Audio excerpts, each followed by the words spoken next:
Kia ora, and welcome to the Ritual Cast wrap-up, where we have wrangled all of us here, including our wonderful DM, Vedant. We have prepared some questions from you, the audience, and we also have our own questions for Vedant as well, questions that we are hoping to get answers for tonight. But without further ado, we're going to jump straight into some of those questions. The first being from Brazzy TG. Brazzy asked, what was the end story / goal with Callan's trials and also his dad? Cool. So first off, want to preface the whole thing by just giving you guys a little. The way I prepare for games is I have a vague overview of where I'm trying to go and what we're trying to do. So and as players start to approach it, I flesh it out a bit more. So some of the stuff might not be as fleshed out. Believe it or not, a lot of it is just winging it. So it might not be as fleshed out as you would have hoped, but I'll try and come up with as much detail as possible. To go back to the question, for Callan's, I'll start with Callan's like end goal story arc thing.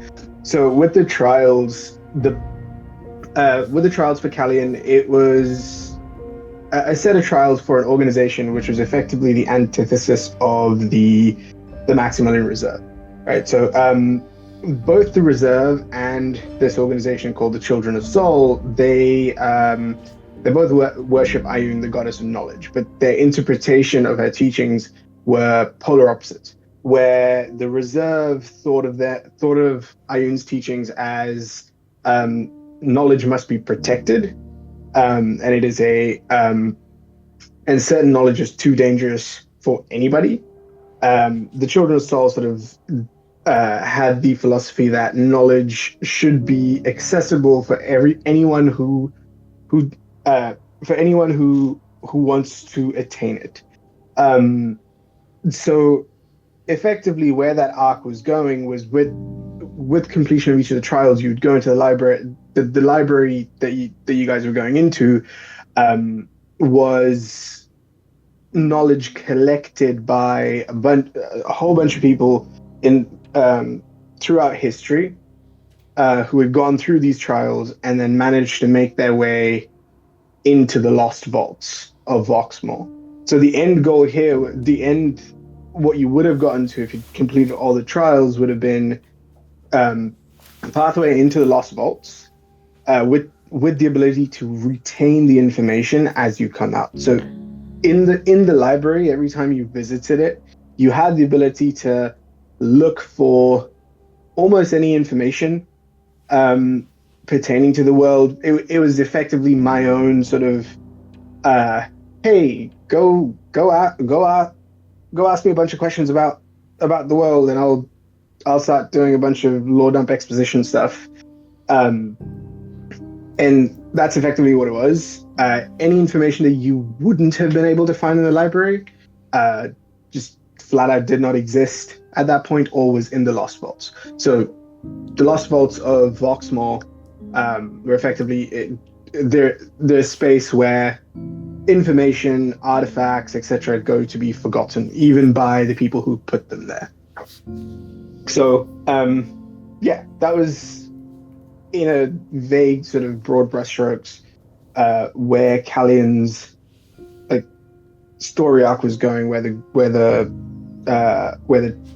trials were leading up to. With the trials tying into the Forbidden Archive, was there then some link between my trials and Hessel's visions of his own visions of the Hidden Archive? Of the Lost Vault? Of the Lost Vault, sorry, yeah. Ooh, Hessel's visions of the Lost Vault came from Silas, and that was because I know at one point Hessel had reached out to Silas or attempted to speak to him. That was my somewhat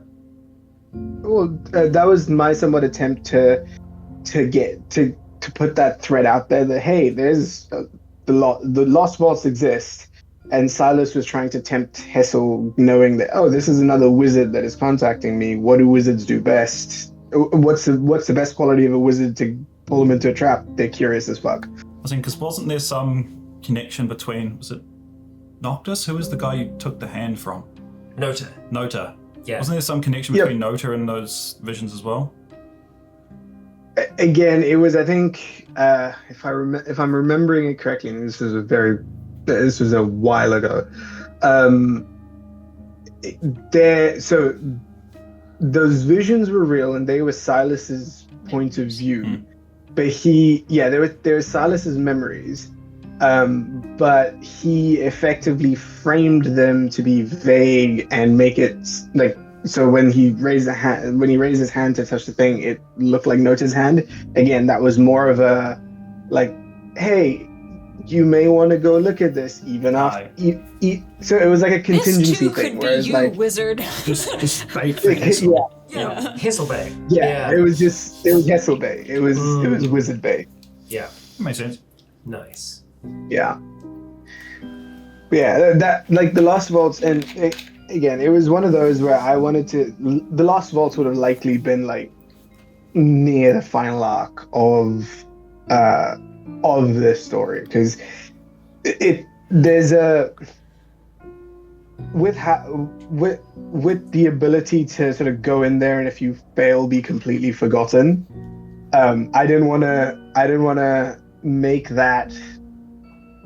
I didn't want to bring that up too early in the story. Because if that happens, we just delete the whole series and we pretend like nothing ever happened. Pretty much, right? exactly. Yeah. That's like we're method here. So yeah. Was there then anything in particular? Because I know, like, still being long down the future of the story. Was there anything in particular that you had sort of planned that was sort of sitting in the vaults that you want people to know about? Yeah, so there were a few things in the vaults. So you would have found more of those wish scrolls, like the one that Hessel used. The ones that the reserve was able to collect. So I'll get to that in one of the later questions.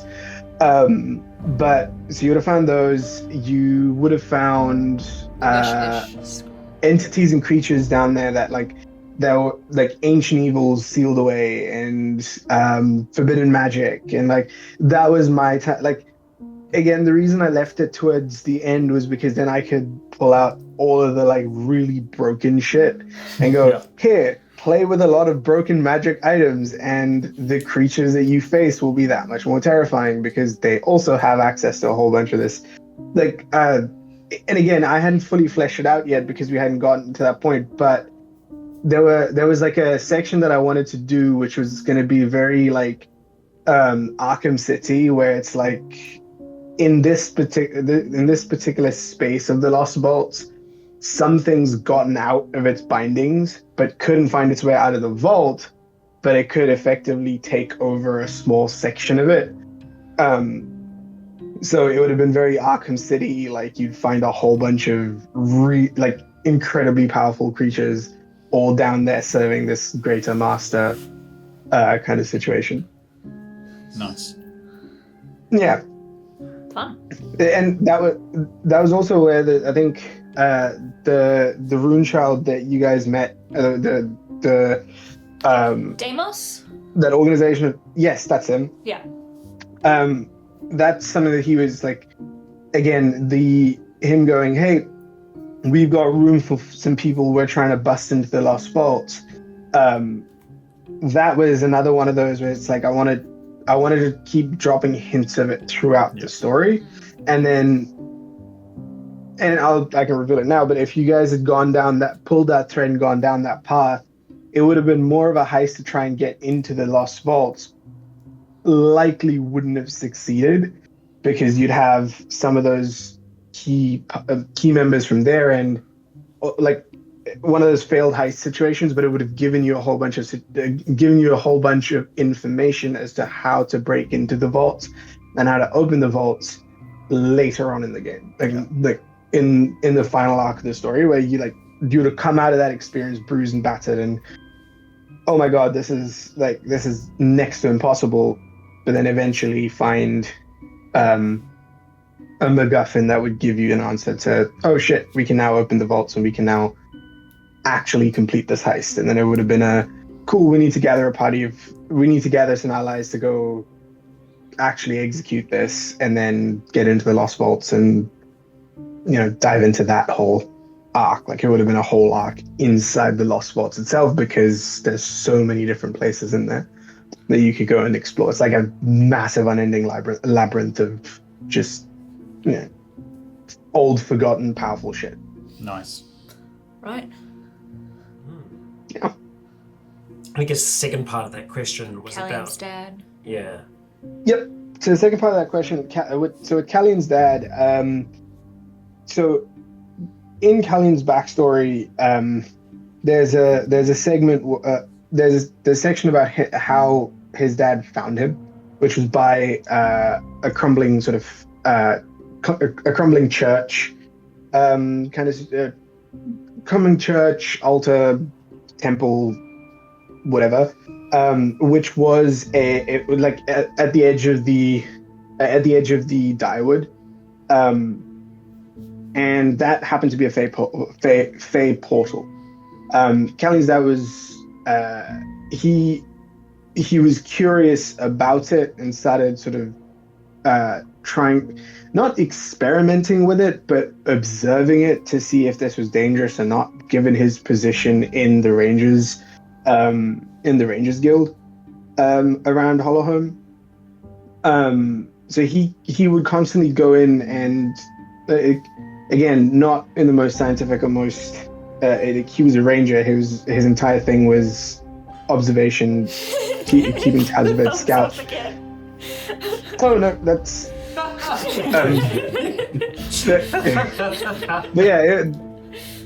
but yeah, his entire thing was observation, and then trying to sort of mitigate any dangers or risks that would come out of that portal. So and on one of those expeditions, he got too close and ended up in the Feywild. The way I'd had it laid out was effectively he fell into the Feywild and trying to find a way back, ran out of rations, ran out of water, and started to, he was pretty much ready to give up when he met an archfey who was sort of locked in combat with their twin, or locked in a war against their twins. So the foot soldiers of the archfey found him, and offered him food and sustenance, which he accepted, not knowing the rules of the Fae of not taking food from fairies. Yeah. You're here forever. So it was, and then had you guys gone into the Feywild, you would have eventually found him at the sort of helm at the helm of this Archfey's army, because he was a very, very smart tactician, and he was able to bring a lot of the warfare tactics that was seen in the in the Prime Material, which weren't as common in the Feywild. So he sort of ascended those ranks pretty quickly, and so turned into a bit of a general in this Archfey's army. When you guys tried to send to him and try to get a response from him, it was just the Archfey's magic sort of trying to throw you guys off. Yeah. So then, the part that we've seen, but the audience didn't get a chance to, was the curse that was ripping people into the Fae. Was that like a war recruitment thing then, or was that something else? It was. So the way Callan's dad had planned it, it was supposed to be a way to bring in more soldiers, but the Archfey sort of twisted that a bit, where it turned into, you would bring them in, they would then get captured and effectively used as batteries. Callan, Callan's dad was very much against it, but when he didn't have much of a choice in the matter, given that he was enslaved by the Fae. Fucked up. Yeah. Because that was the thing. If you guys, because I know you guys had planned at one point to like just see if you guys could get ripped through, by using that virus. Like that would have been bad. I was like, I just really hope these guys don't do that. But you would have, there would have been a chance for you to escape, because effectively what would have happened is you would have been ripped from the prime material, pulled into the Fae, but you would sort of effectively be in one of those like hanging cages sort of situations. Fae You'd jail. see a whole bunch of others. Yeah, Fae jail. And it would just be a case of then trying to escape and figuring out what's going on, where you are, that kind of stuff. Gotcha. Yeah. I'm glad you guys chose the more conventional route into the Fae. Yeah. Yeah, which you would have gone to pretty much the next episode recorded, sort of thing. That's good to know. So our next question that we have is from Alan. We have a few from Alan, so we'll get through all of those there. The first, of course, though, is what is behind the door in Mason's drawer? Not his drawers, his drawer. Yeah. The the drawer holding. Both answers a giant worm. What else does it contain, and was that meant to be a location in the prime material, or rather a pocket dimension? So Mason's drawer was actually it was supposed to give you guys a bit more insight into what Silas's true motives were when he was trying to take down Voxmore. The drawer led to a place in the prime material. It was effectively a place deep within Voxmore. So effectively, in the past, years and years and years ago, there was an adventuring party that, at the behest of those constructing Voxmore, rid it of a dragon and its offspring. They sound stupid. The dragon, yeah, it was incredibly stupid. And the dragon held a grudge, and effectively vowed to, in its dying breaths, effectively vowed to be the bane of Voxmore. That caused it to sort of linger in spirit, and it was this creature that Silas made a bit of a deal with, because Silas had his own agendas to take down Voxmore, but it was this creature that was whispering to Silas, that eventually turned him into like who he was, and where the draw led was to the dragon's hoard, effectively, which was deep within Voxmore. The dragon wasn't very Silas had already used up most of the gold reserves. That's why you found a whole bunch of gold in there that I think you guys were able to use to clear off your debts with Valier. Yeah.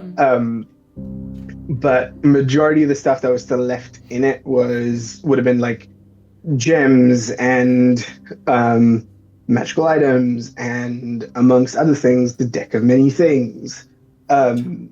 Which for those for the audience, I'm a fan of the deck of many things. I love the chaos it brings. There's always a deck of many things which is not impossible to find in any campaign that I run.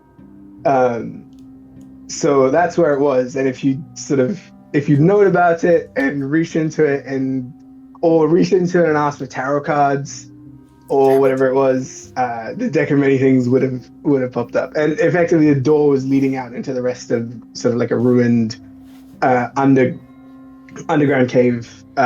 So we could have gone through the drawer Into Voxmore. Into Voxmore, yes, very much so.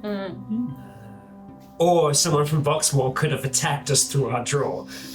It is the ultimate choke point, because we can just shut the drawer. Yeah, that is true.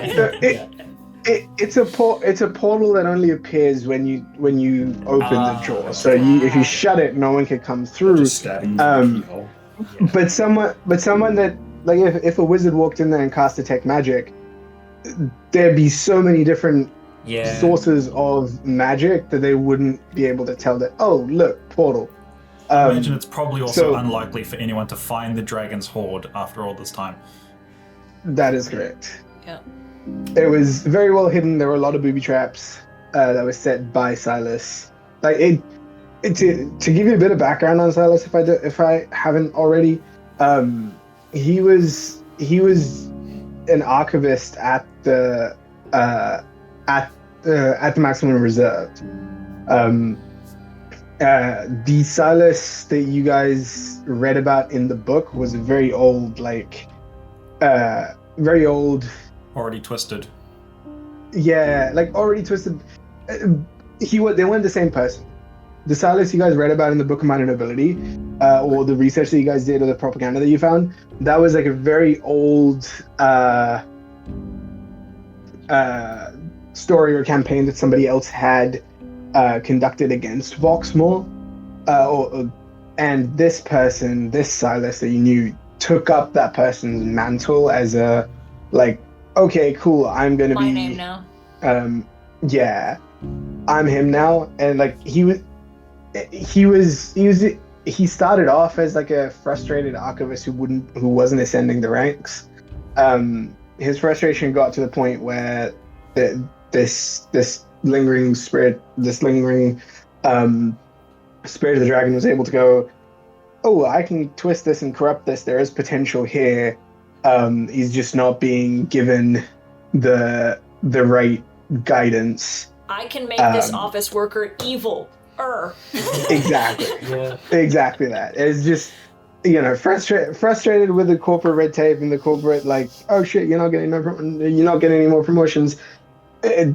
Evil dragon spirit went, yeah, I can work that. Yeah. And effectively, over the course of years, turned him into a very powerful threat to Voxmore.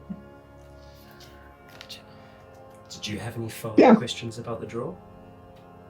Nope. I just felt like a carrier. I was more of a carrier of the draw. It wasn't The bearer of the draw. draw. Yeah, there wasn't any special connection with the draw. It was just of most of the twig-built people here, I was probably the most fit to be carrying a draw on my back for hundreds of miles. Yeah. That's fair. All right. There's an intimidation factor that comes with that as well, I think, because it just looks like a little unhinged. No, it had hinges. It had hinges for sure. It's a draw. I don't have hinges. Yeah, it was carved out of the desk. Not very well either. Yeah. No. We were in a hurry. Yeah. Now I want to know what I would have got out of my 5-card draws. I would have died. I would have died out of Like instantly. Yes. Yep. That's usually how it works. Worst I've been is trapped in a gems. Yeah. No, I think And that resolved itself, so it's good. Can we pull later? Yeah. we could pull later to see what could have happened. yeah, one card each to see what we would have got. Oh, Mason would have pulled one. Yeah. Yeah. So the second question we had from Eolin was, what exactly is in Ophelia's egg, and how would it have helped her if she bonded with it once it hatched? Ophelia's egg, that was a phoenix egg. And That's it, that's all you need. yeah, I'm cool with that. Yeah, Alright, move on. It can help you with all the ways that a phoenix can usually help you in your day-to-day life. Burning your bureaucracy in your office job. it would have if it had hatched. And so I had a mechanic for it to hatch where you had to physically spend a certain amount of time with it. With the egg, putting it in the bag of holding, etc., wouldn't have quite worked. If you'd left it in the care of, it doesn't matter who it was with, it needed physical contact, body heat, etc., to over the course of a certain amount of time. If we'd left it hanging on the side of my mount for too long, would that have worked? He did put it with Yes, your mouth that for would a have bit, worked. I think. That did work, and that was counting towards the timer. Okay, good. For the when the egg hatched, it would imprint on the first living entity that it would come into contact with. So there's a very good chance it could have like imprinted on your mount and just gone, cool, this is my parent now.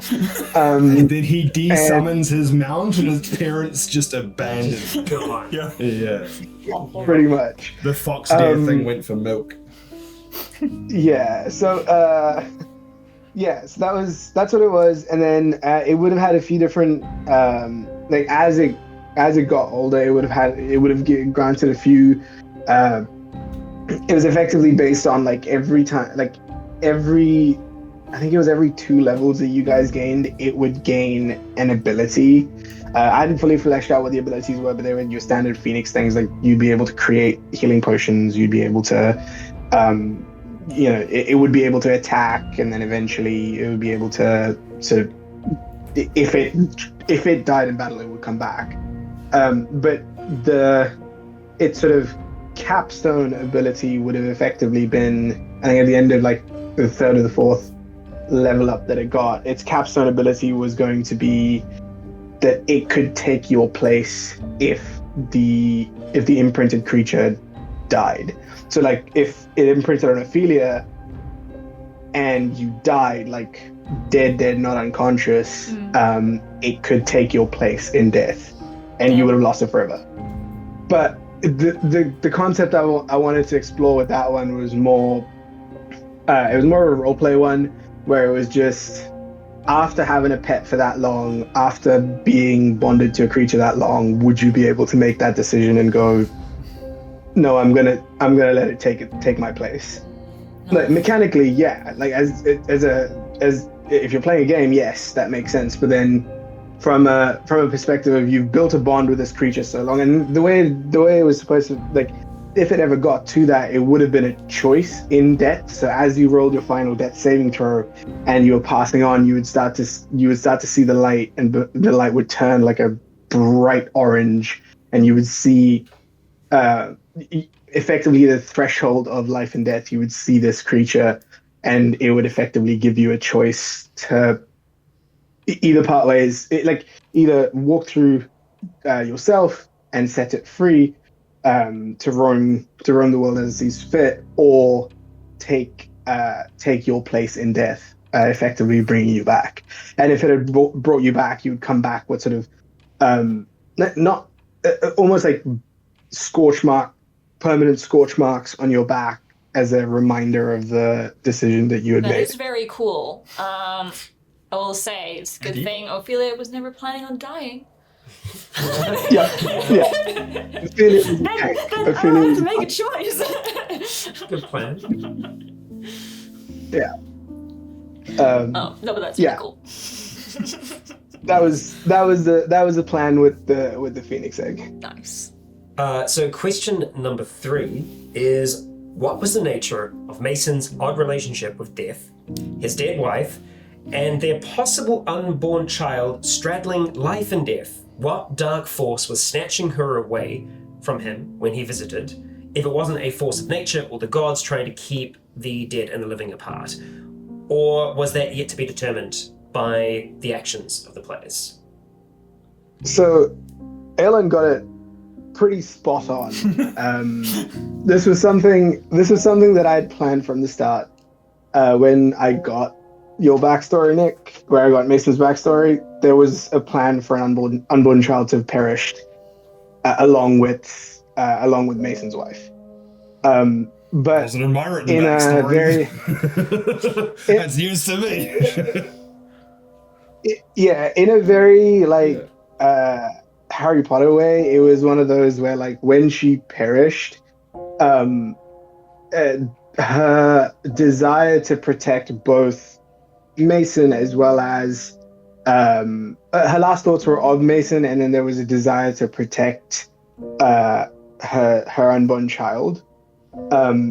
The intensity of her emotion effectively cast a bit of a spell that made it so that the unborn child's soul didn't pass over.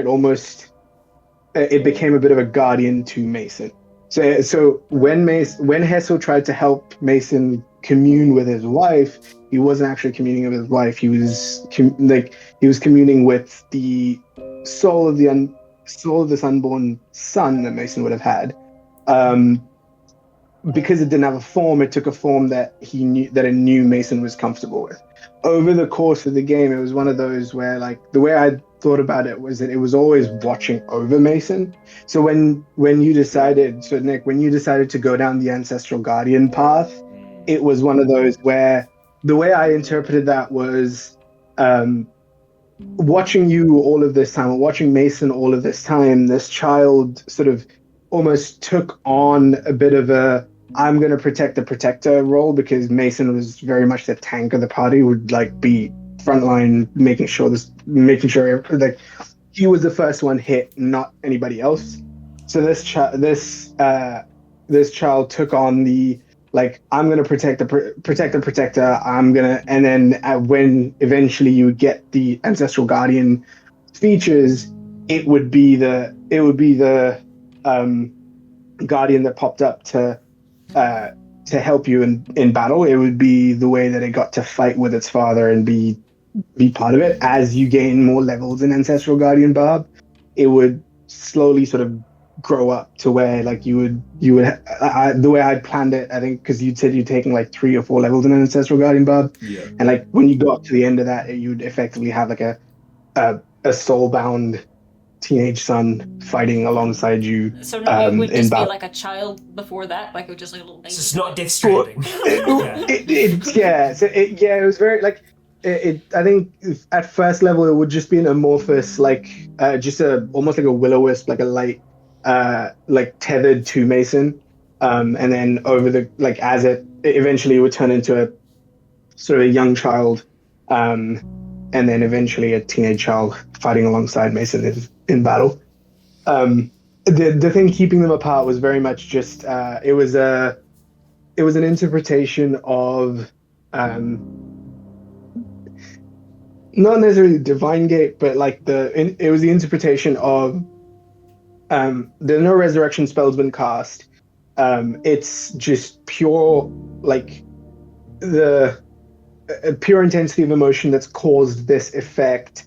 There's no body for this child to return to, or the soul to return to. The soul's effectively in purgatory. It was like that communicating with his wife kind of situation was very much I can't pass through the boundary because I don't have a physical form to return to, and I can't just be put into, like, you probably, like, thinking about it now, you probably could have down the line figured out a way to, like, if you had, so for example, Hessel, if you went and took the soul cage ability, you would probably be able to steal your kid's utilize soul. That.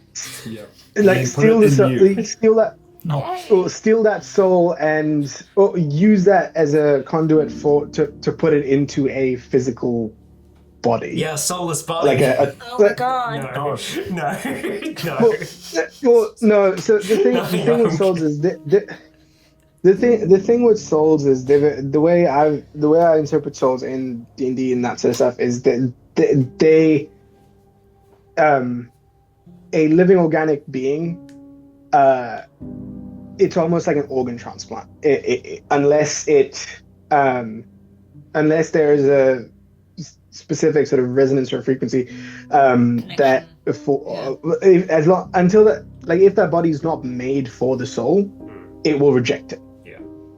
But that doesn't mean you can't put it into an automaton of sorts, and effectively do that, like a very Attila Battle Angel type of a robot situation. Right. Yeah. Correct me if I'm wrong. Was Mason?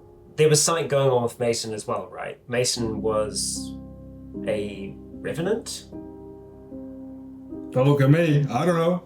No, Mason was, no, Mason wasn't a I know. I had vibes. I thought that there was something going on there. I thought you were dead, bro. You might be dead, but you were being, I don't know. You know, propelled forwards by something. He was just durable. Mason wasn't a revenant, no. Yeah. Yeah. Yeah. And Would have been cool though. it would have been cool. Could have been. There was talks of it at some point, or like ideas for it. When we were years ago just spitballing ideas about Mason and things. Like there was ideas. Of it. Oh yeah. We had talked. I remember it was we like a talked conversation about. like 4 years ago now. Yeah. Yeah. Yeah, I wasn't sure if there was something underlying. I think that was prior to you giving me. Like Mason's backstory, because we were spitballing ideas as to what you would play and how the character, how you would build that character and that sort of stuff. And I think that one of the ideas was a sort of revenant monk that sort of it. Yeah. We can get into building the character later on with building the character. Yes. As well. Yeah. But one of the interesting things that I guess want to talk a little bit more about Mason in relation with this is that the being pulled away from his wife in that sort of weird dead dream state thing also kind of felt like a little bit of a metaphor for the battle he was going through with moving on from his wife. That's I guess what his continuation of his journey was figuring out whether he did want to or whether he could move on and what that would look like for him. Yeah, and I know you and I talked about it a little bit, Nick, about where you wanted, what you were thinking about as you were playing Mason going forward. Yeah. And that's sort of what gave me the idea for the Ancestral Guardian being, like, when you talked about Ancestral Guardian, I was like, that makes sense. It fits really well because it with the way this unborn child's decided to go, I'm going to protect the protector. It would also almost serve as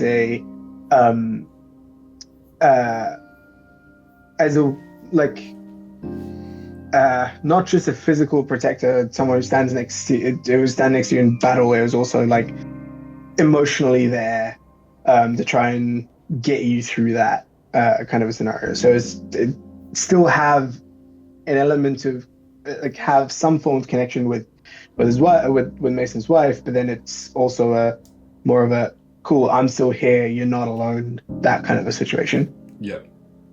Yeah. It was a story I was really I wanted to see play out a lot more, because I know you and I talked a lot about what your direction for Mason was, and this was one of those that I was really, really excited to see play out. I would have called him Tyler. Tyler, because Mason Thatcher, Taylor, it's roofing. I got you. Hey.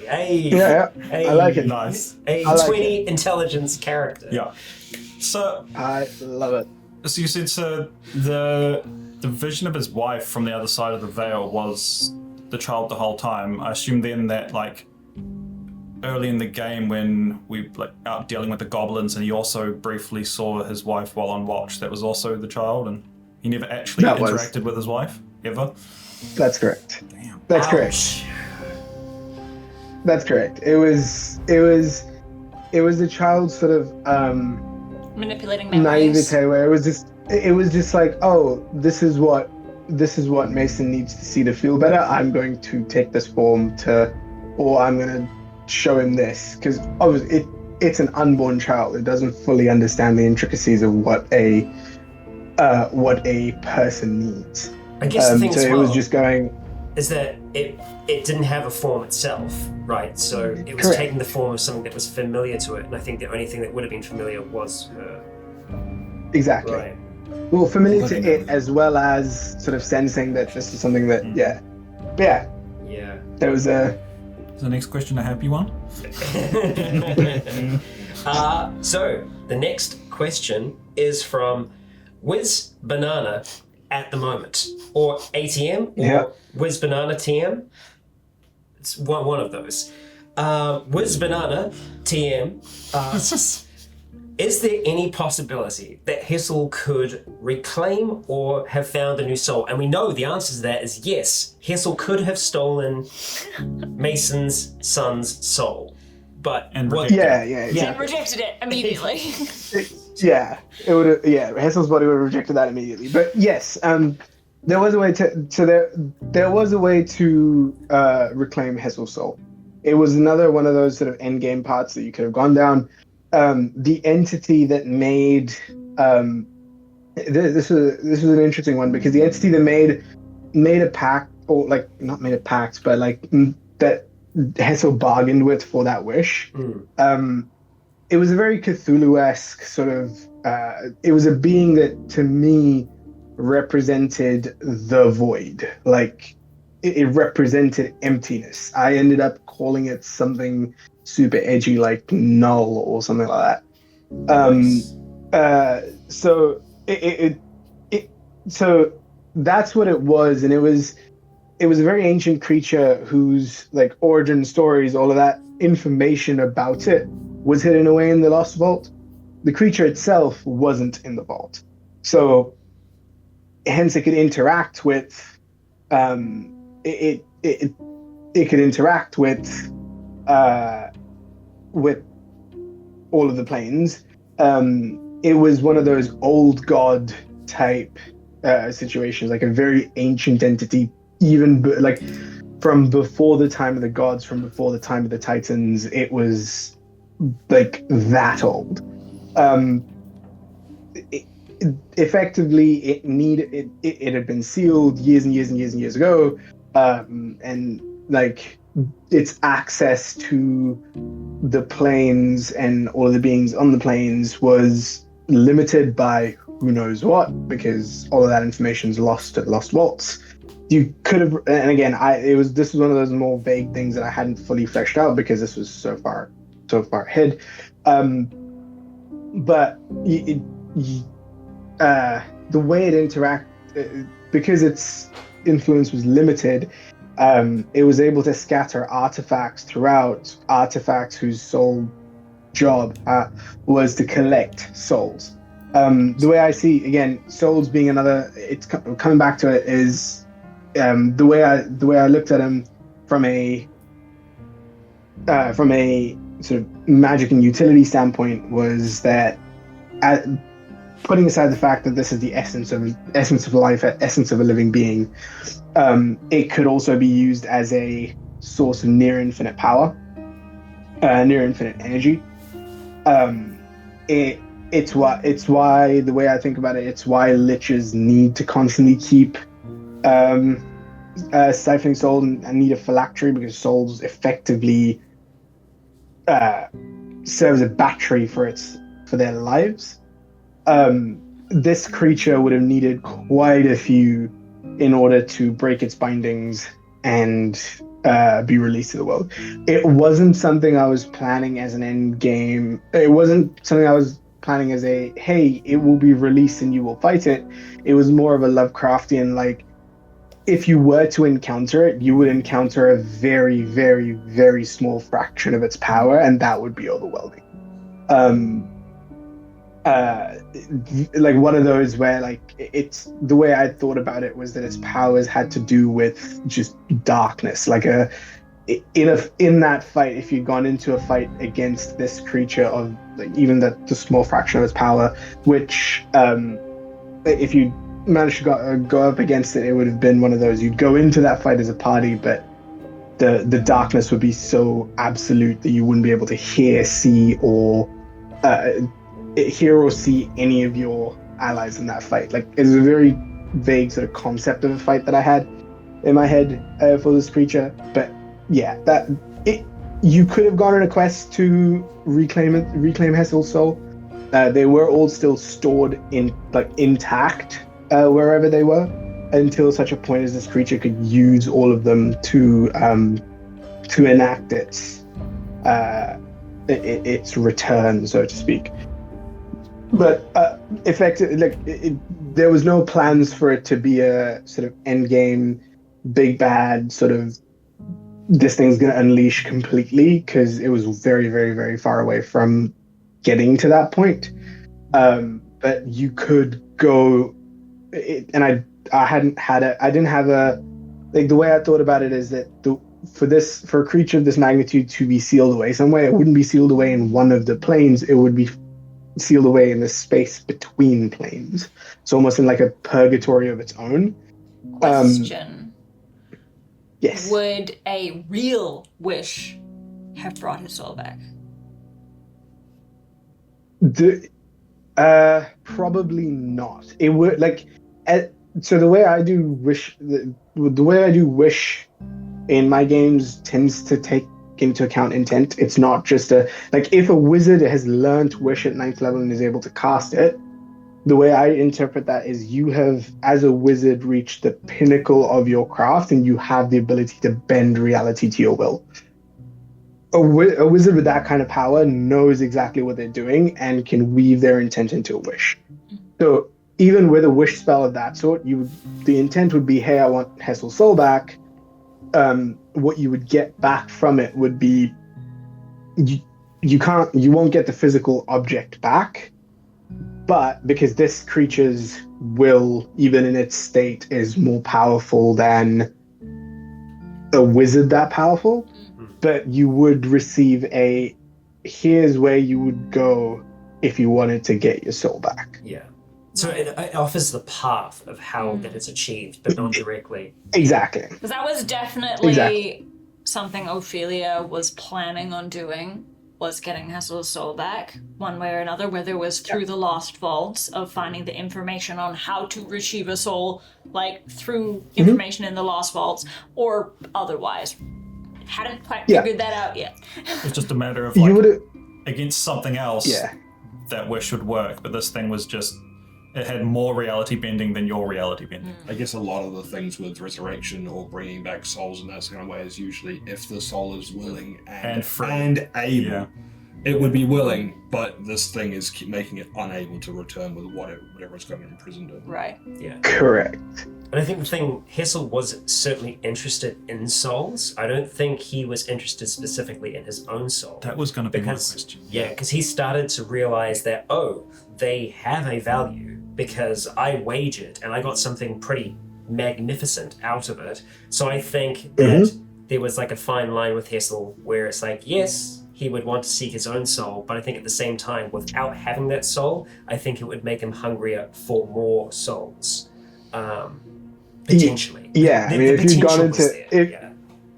you'd gone into like the hells and stuff through whatever reason, you would have found soul coins that would have like given you it would have been a validation of that theory of going, oh yeah, look, people here use souls as currency. Do souls like want to be homes? Like because obviously soulless Hessel doesn't care about his soul returning into him.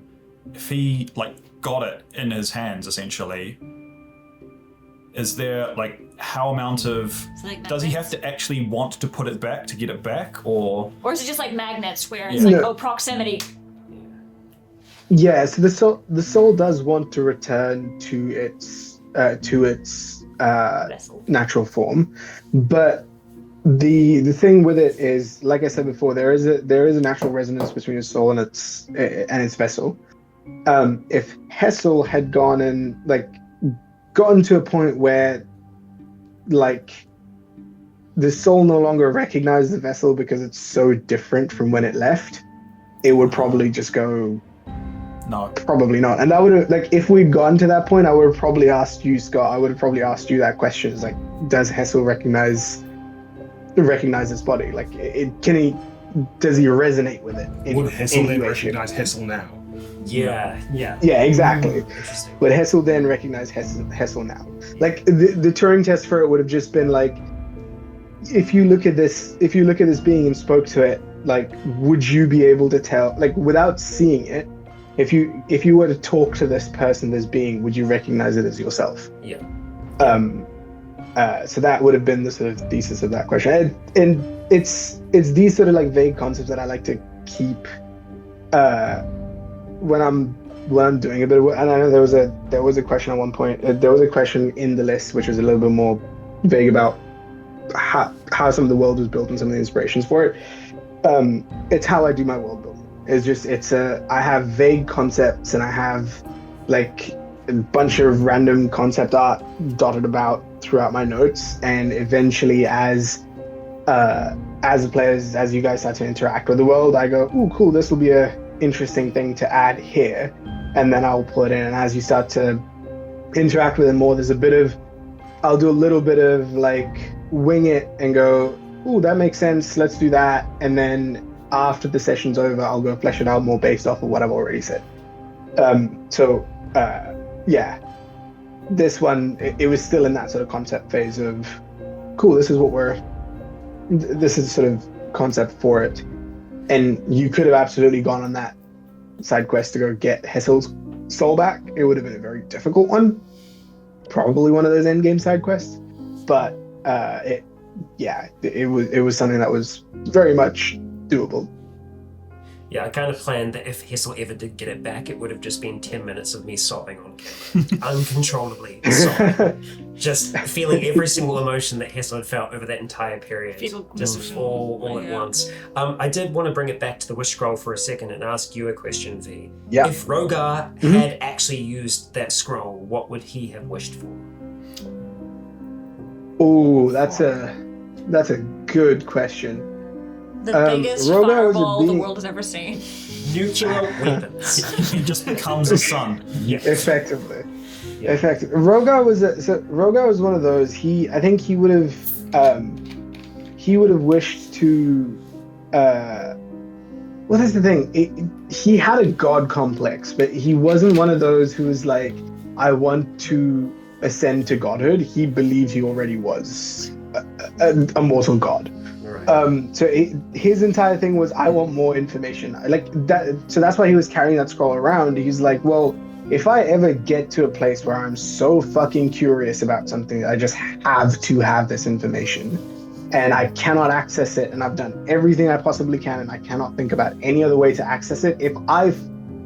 His ego was so big that it was like, if I cannot figure out a way to access it, then it's worth using this thing with whatever the strings attached, whatever the strings that come attached. So the reason he gave it Sorry. Yeah, the reason he gave it to Hessel was just one of those where he was like, well, maybe someday I don't need it. I don't need it. I can figure everything out myself. I can do it all myself. I don't need this scroll. I can learn how to do that myself eventually. Like, I can learn how to bend reality to my will. I will give it to this up and coming wizard, and it may be down the road our paths will cross, and I'll figure out what the scroll did. He wouldn't have used that scroll unless it was a situation where he was not able to physically do something, or use his own skill to accomplish a goal. It almost sounds like, if he's sitting there, he's watching this play be performed, and he sees an actor in the play. He's like, oh, I know this actor from somewhere, but I don't know where, and I want to keep watching the play, but I don't want to go look it up. So he casts Wish to find out exactly where he's seen that actor before. So he's looking up IMDb to see where he has seen that person before. Exactly. Yeah. I would like to think that he would use it. Roga uses it to invent the internet. Yeah. Yeah. I would like to think that he uses it to figure out where people go, and he eats them as a T-Rex. Yes. And then transforms. It's not attainable information. Is it cannibalism? I like the idea. He's level 20, he's obtained all knowledge, he's practically a god, but he still can't figure that one out. He's not know whether it's cannibalism or not, and whether he's a bad person. Yeah. Yeah. I don't think even the Wish Scroll would have given him that knowledge. That knowledge is unattainable. It is unknowable. It is. All right. It is unknowable. So the next question we have is from Dandelion. Dandelion asks, were there any particular inspiration ideas behind how the characters and their stories and the world was created? So maybe we kind of start here and kind of work our way around. Do you want to kick us off, Callan? Well, I started with Ophelia. I started with the design first before I had any backstory. And I said to V, I think I want to make a paladin with a glaive. And V said, I think you've made a sorcerer, actually, because maybe there is somebody else who made a paladin with a glaive. And so it was just sort of like, okay, well, I guess I have aesthetically made a sorcerer, and kind of went from there. And then I think we kind of came to the conclusion that with the color palette and everything that I had gone with, that Ophelia really looked a lot like the Moonweaver.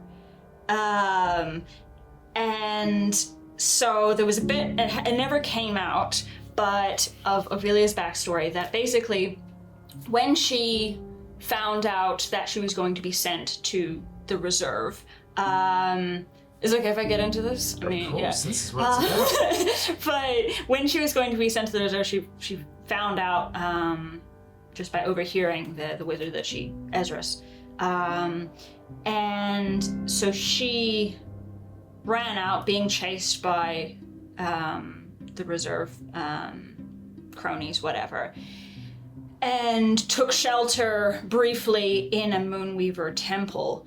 And she grabbed a bunch of laundry Moonweaver priestess robes, and some of the priestesses and priests saw her there and thought she was actually the Moonweaver. And because of the coloration and everything, and they were just like, holy shit, she's here. Yes, take these things, oh my god. And obviously we never got into that or whatever, but that was why she was dressed in the priestess clothes at the start. Also to cover the fact that she had all these burns and stuff from the reserve wizards. And but yeah, I just kind of worked backwards of having the aesthetics first and then building the backstory on that. Just sometimes how I do character creation. But basically, yeah. I'll give you a bit of a what I did with that backstory afterwards. It was so the reveal that what I was hoping you'd get to, especially when you were talking with Ursats at the gala. The conversation never went that way, but if he was sort of hinting at it, the two reserve cronies that came to collect Ophelia, they were personal contacts of Ursat's. He was attempting to he was attempting to work with them specifically, not the reserve as an organization, and that's why he said, that's why he asked you in that conversation, was what made you think you were going to get dissected?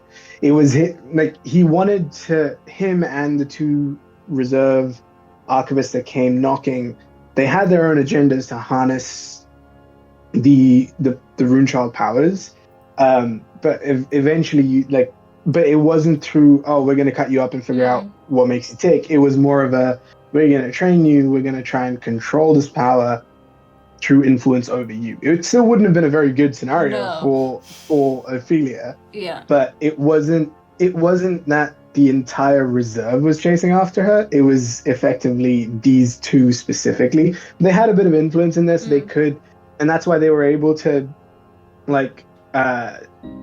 set a bounty on Ophelia in when you guys were off in that right at the start.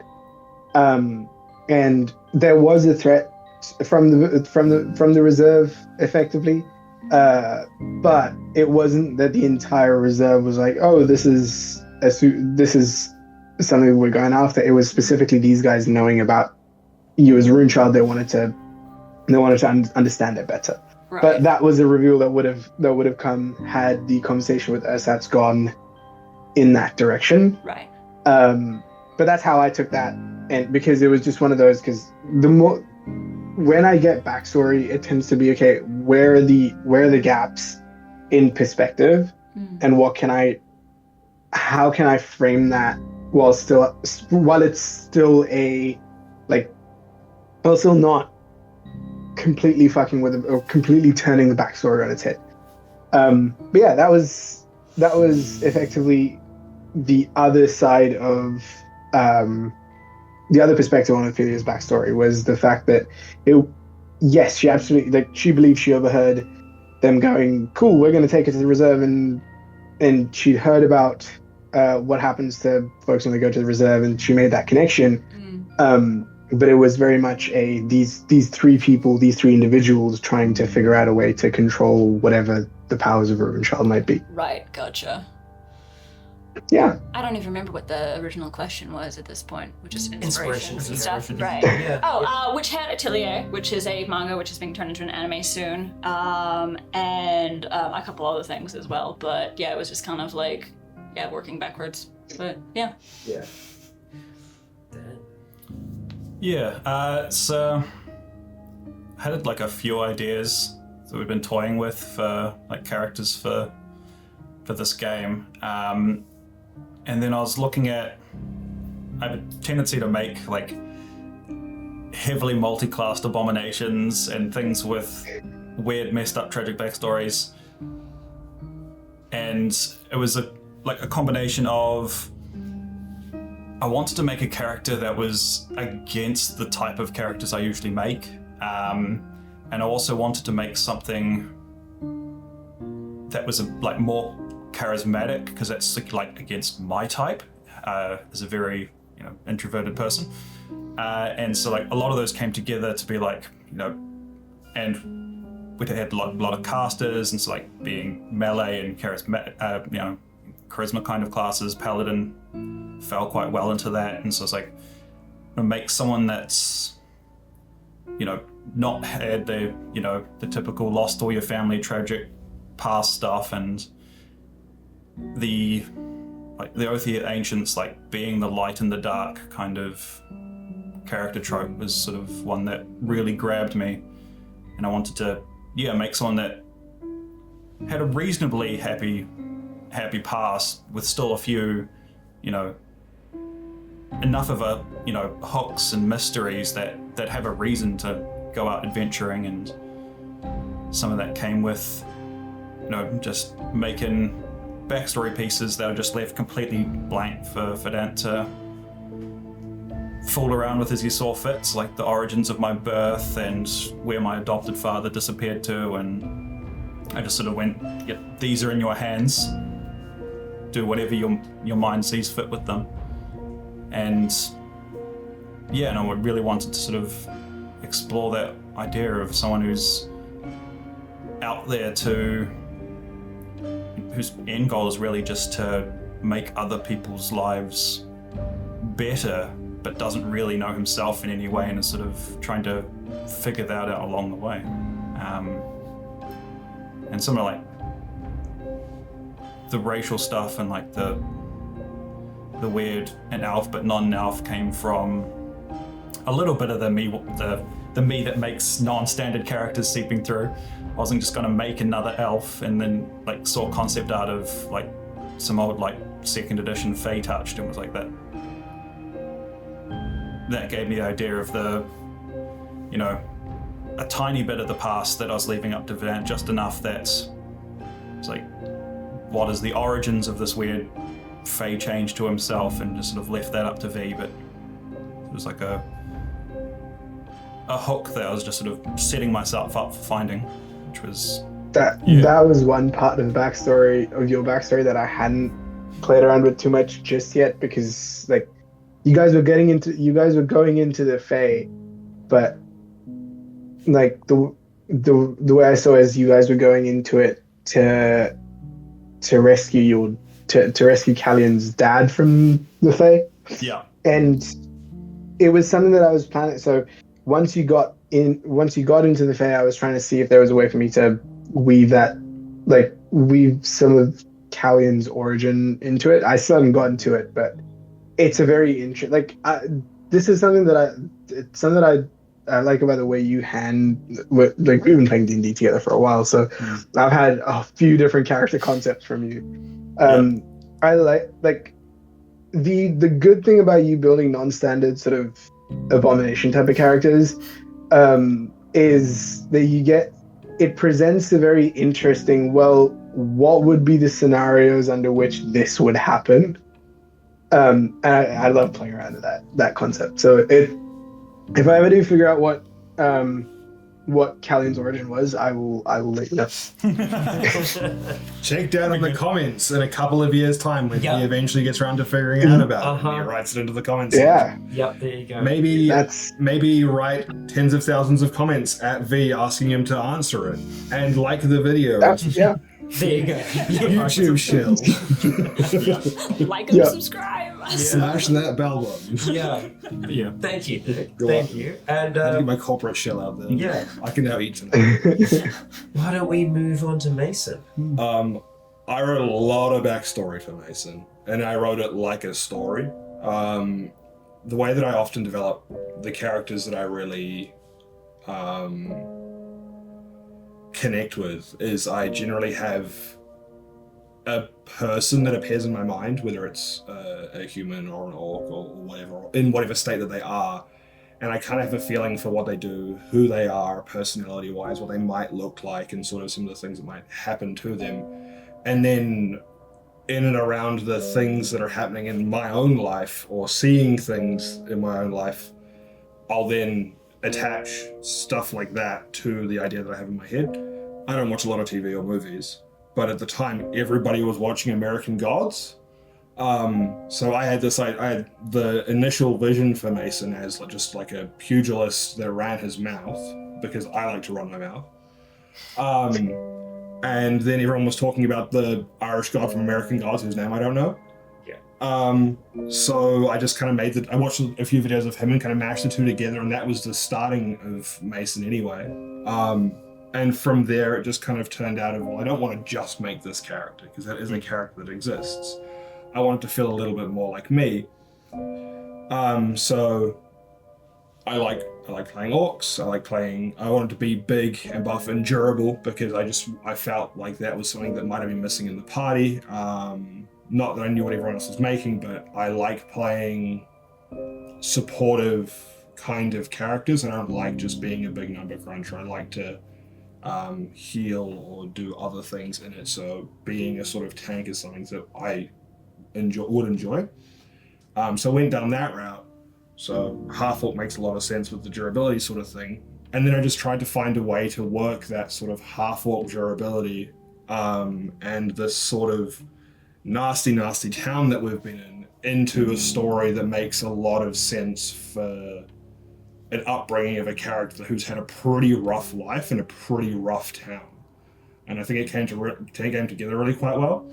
As someone who had a lot of hope in his life of just being a person he'd saved up a lot, he'd broken away from an extremely toxic family, an abusive family situation, managed to get himself into employment, learn a craft, save up money, find someone that he really connected with pretty much on a spiritual level, found his soulmate, if you believe in that, or he believed his other half, and then settled down.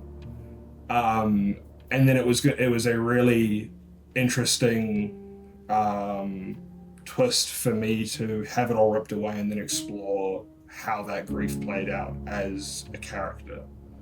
And that's kind of where I ended up with developing the story into where we played from, and just trying to leave off of, it's effectively D-Day of when the bad thing happened. How do I then act that out and roleplay that and feel that out as I go beyond that? And I think it worked out well.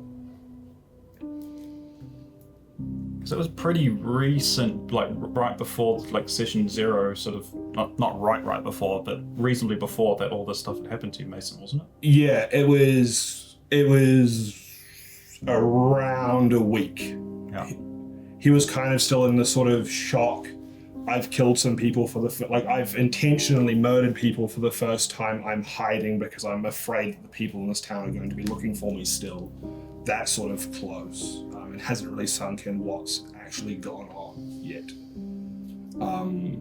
So yeah, it would have only been a handful of days. It wouldn't have been longer than a week that it had happened before our session 0. Yeah, that session 0 was interesting as well, because it was the sort of the reason I paired you up with Scott and with Hessel in that session 0 was, one, obviously you guys were from the same town, but it worked really well in the sense that it was something new.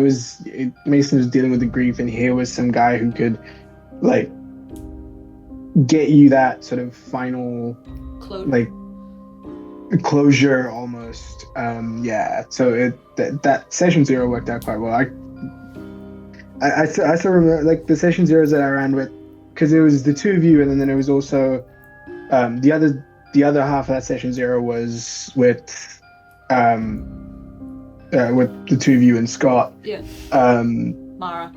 And that was Mara, yes. And that was I think your guys' one played out a lot smoother the way I remember it, just because there was so much synergy in the way the two characters were very written. funny, because basically the entire first 5 minutes of these two interacting was Ophelia lying her ass off, but somehow saying exactly what Callan needed and wanted to hear. She did this thing of oh, here's this thing. Oops, actually that was a lie. I'm trusting you. I'm being open with you, but that was also a lie. And he was just a lot of it was you should mention the running away from the temple thing, but Callan had no idea at the time of I'd also written up my big backstory thing, and just every lie Callan made up on the spot happened to be a direct parallel to something from Callan's childhood, and it's just twas all it worked out. It worked out so well. The way you guys developed your characters early on, and the things that were important to each of you, each of the characters, they worked out really well, and there was immediate parallels between each of those characters. That's why I set up the session 0 the way I did. But sometimes it's just, and it's funny because it's we didn't record those sessions because it was just more of a way for us to get into the groove of the game, and also sort of learn a little bit about each other's characters and have a little bit of backstory in the world before we started playing. But geez, those session 0s, they weren't very long, about an hour and a half at most for each session. They played out beautifully. You can't. It's one of those. It's very difficult to script those sort of scenarios. Well, unless you've actually planned for them. The session 0s as well. Still also kind of ended up as a way for some of us who had known each other a lot longer, Dan, myself, and Scott, who knew each other a lot longer, been playing D&D together quite a lot longer. It was to continue to get more chemistry with Callan and Katie, sorry. Yeah. Because we hadn't played with you guys that much. We didn't know you guys all that long. We played effectively a prep campaign, short campaign beforehand to try and sort of see if the chemistry would work, make sure that we would get along, that the way that we kind of like to play D&D is the same, so that it would work on a longer campaign. But we didn't really play that much of They were also very, very different characters. Oh, yeah. Scott was playing a fucking...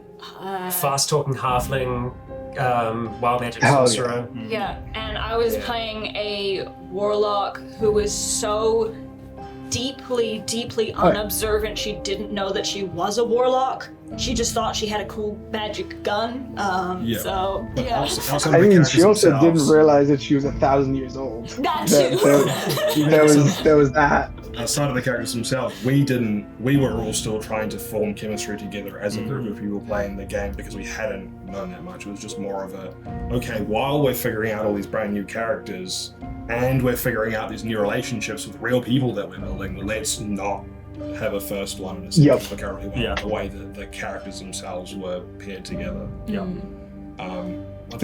worked out really well. One thing I wanted to add for my character building of Mason as well is that a lot of the time when I'm playing a game as a character, I'll notice that little different parts of my own personality will slip into a character. Not all of it, but specific parts of it. And I kind of see it a little bit more and more as I play a character, and then once I notice that it happens, or that it has seeped into a character, I then try to leverage on that more. And that's kind of less of the inspiration ahead of time, but it's I've seen this thing that's built into a character while playing. Let's flesh that out a little bit more in this character and explore it a little bit more of myself in this character and how that will interact with different situations. Yeah, I think that's like a hugely important part of D&D is that you can find things out about yourself that you weren't aware of before playing a character that you might think, oh, this character isn't anything like me, and then suddenly it's like, oh, this is just free therapy. No, yeah, but we talked about where you wanted Mason to go, and there was so many like so many roleplay decisions that you wanted to make, which I had to go and do some research myself about how I would like what the best way to deal with it would be, especially like, and a great example is that one session in Astral Cars where you found the bar in the cemetery where you talk to a spirit. That was that came from a conversation we had a while back about, hey, this is like, I want to get Mason to I want to explore how Mason would move on, and that sort of sparked the idea of, well, okay, like it has to come from a third party. It can't come from someone from within the party because you guys are too they're too close to you. And generally what tends to happen to us as human beings is when advice comes from someone who's incredibly close to you or who's someone that you see almost every day in your life, it has it not that it's worth less, you're a bit more skeptical about that advice compared to when it comes from a third party, an unbiased source, that kind of thing. And that's sort of what triggered, again, it was that one conversation, and that triggered the idea of a, like, cool, we're gonna have a third party, we're gonna have this like spirit in the tiki bar that's gonna talk to you and chat about grief and moving on and that sort of stuff. It was not the easy, like, it was almost like again, it's like you said, it's free therapy, right? That's effectively what D&D is. I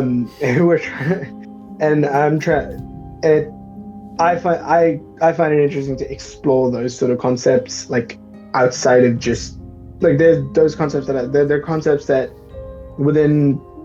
I use D&D as a way to explore that I wouldn't get to explore otherwise in real life. And that's like a lot of what working with your characters, Nick, specifically gets me thinking on. I find that incredibly fun to do. Hessel time! Yeah. Starting off with Hessel, I think the very first concept that came to me was the idea of a child born in death, which is, like, obviously not a fun idea, but the idea of being born with 1 foot in the grave, 1 foot still in the material plane, and how that affected him. With him growing up in a basement his entire life and having this very, very limited perspective outside of the talks that he was able to have with the dead people, one of the reasons why I decided to go in that direction was because I was trying to use Hessel as a mechanism for viewers who are new to D&D and hadn't really experienced that much, to have a point of view character who would not really know much about the outside world. So without having to like dump exposition, Hessel was a character that I could use to kind of like expand on things that you might not usually be aware of. I mean, even horses. We know what horses are. Hessel wasn't 100% on them at first, but it was a way for me to have that be there as something that I could use to invite people in, I guess, in a way. But in terms of concepts and inspiration for Hessel, they're kind of all over the place. I was reading A Darker Shade of Magic at the time, and there was just a lot of flavor of the magic in that I liked, especially when it came to like the scent of magic, and that's something that early on with Hessel specifically, when he was still much more lively, was something that I wanted to explore, because he had this very kind of like personal relationship with magic, and obviously wanted to push that as far as he could, because the way that he saw things, especially even when it came to faith, Callan obviously was a character of faith. Hessel kind of saw that as he could understand faith, but at the same time, he always viewed gods as something that was attainable. As in, like, if you're around long enough and you learn enough, you are a god. You are at that same kind of level. Maybe that's just a thing that's inherent to wizards, because obviously that's a trait that he shares with Roga. As for like where I kind of saw Hessel going, I always felt like he was on like a knife's edge, where yes, he's this necromancer. I always really wanted to hold on to the goodness that he had in him, this inherent goodness, this want to do good and to help other people. And I was excited by the prospect of him losing his soul, because it really did put him further onto that knife edge where the guardrails were effectively off. And there were a lot of things that I was plotting and planning in the background with Hessel long term that might not have been good for everyone and might not have been good for the rest of the world. But I think Scott, I still had a hope that the others would intervene in some way at some point. Yeah. Ophelia was very determined, and like I think like that was like meeting the group and everything. Like Ophelia's life was so insular in basically, you know, growing up being prepared to be a wizard, and so there was this jealousy there between Ophelia and Hessel at first. It'd be like, okay, well, you're kind of doing what I wanted to do, and what I was supposed to be doing. And she had this whole thing of being desperate for Ezras's approval.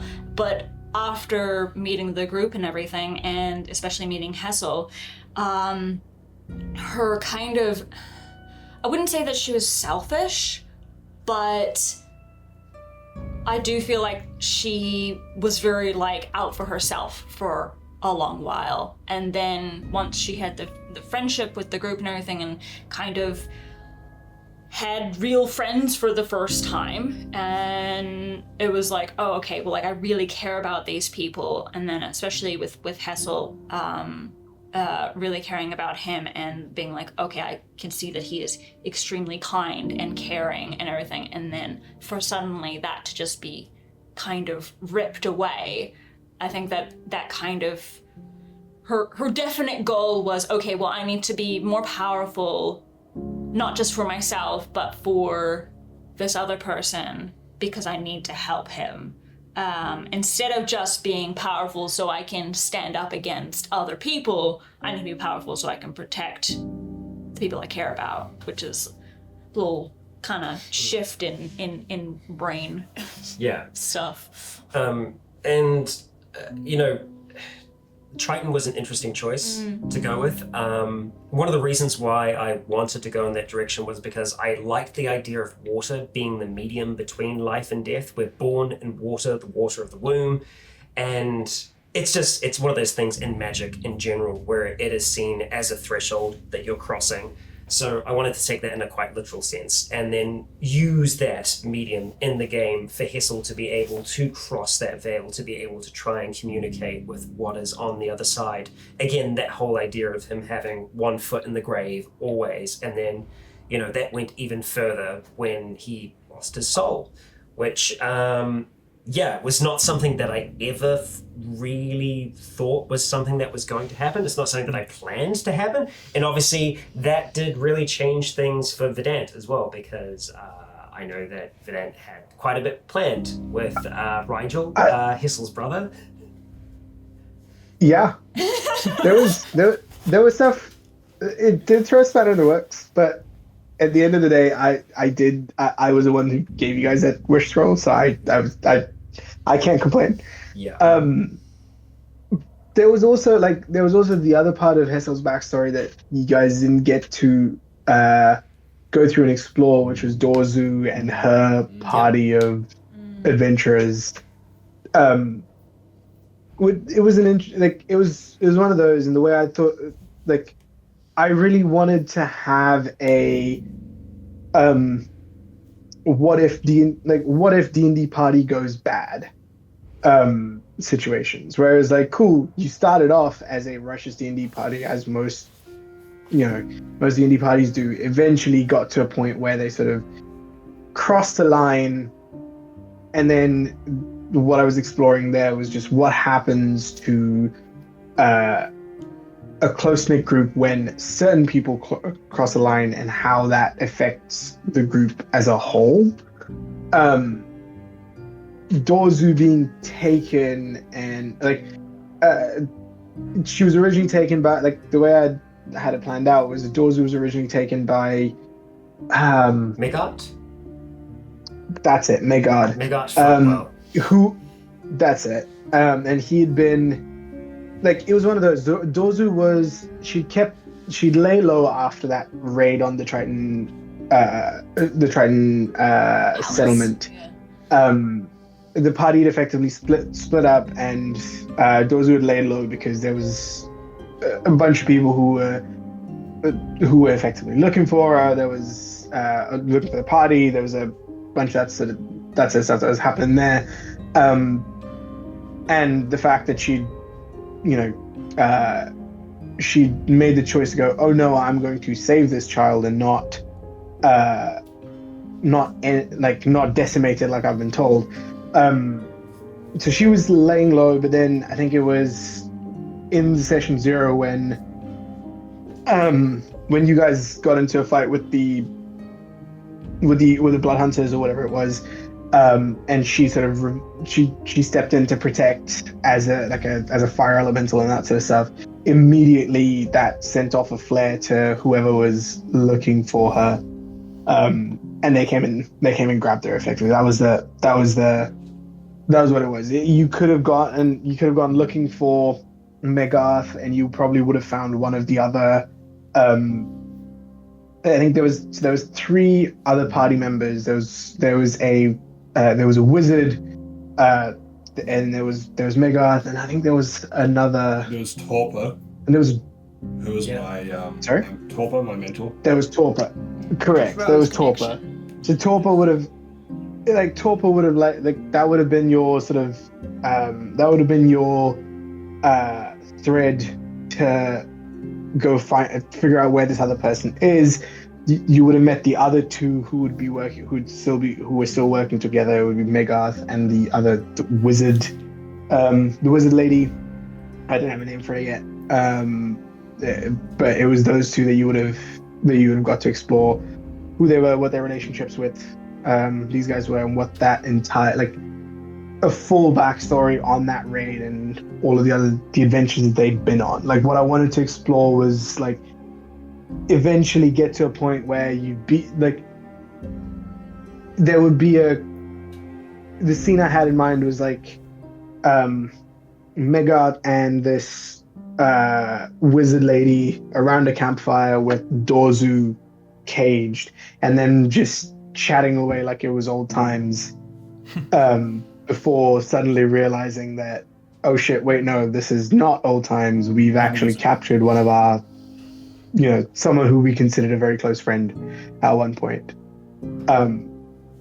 That was the sort of, and again, it's the way I do world building, is the way I do storytelling, is I gravitate towards specific scenes or visuals or story beats, and then I build around them. And that's the story beat that I was hoping to build around and explore for that specific backstory element. It would have been fun, but then obviously there was a soul missing. So yeah, that any kind of emotional connection that Hessel had at that point was severed, and really his only drive there was seeing Megard as a potential test.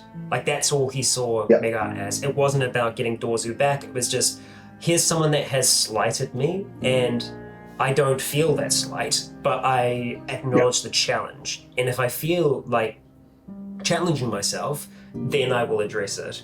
But just going back to the soul loss thing as well, that was something that I did enjoy role playing through as well, because the one thing that I really enjoyed about Hessel was by being able to be a bit of comic relief in a way, just because he's very naive, and I could carry that naivety along a little bit after he lost his soul, but I enjoyed the difference of being able to play someone that was much flatter and less caring. And I remember one of the very first things that I did as Hessel, and he lied.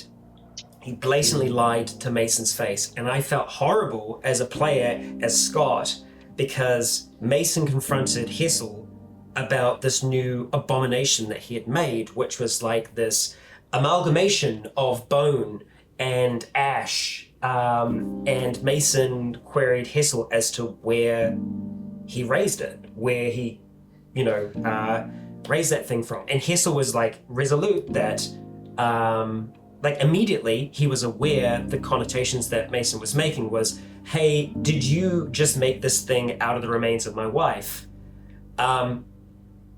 Hessel wasn't exactly lying when he said that no.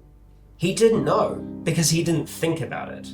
He didn't consider that when he created this thing, that he was creating it from the ashes, the remains of people that had burnt and had been scattered by him and Dorzu as the undertakers of the town. He just knew it as a place that he could gain resources, that was a spot that had been used for generations. So there was a possibility that there were portions of her within that being, but he didn't consider it at the time. But once he saw the emotional response from Mason, realized what Mason was asking, and realized what he had to hide, and how he had to be more cautious going forwards. And that's something that I never talked about until right now. Mm-hmm. But yeah. It was super interesting. Like, it was one of those, and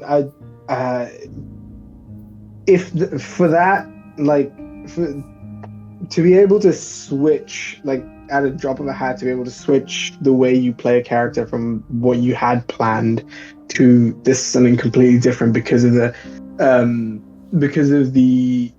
what's happened in game.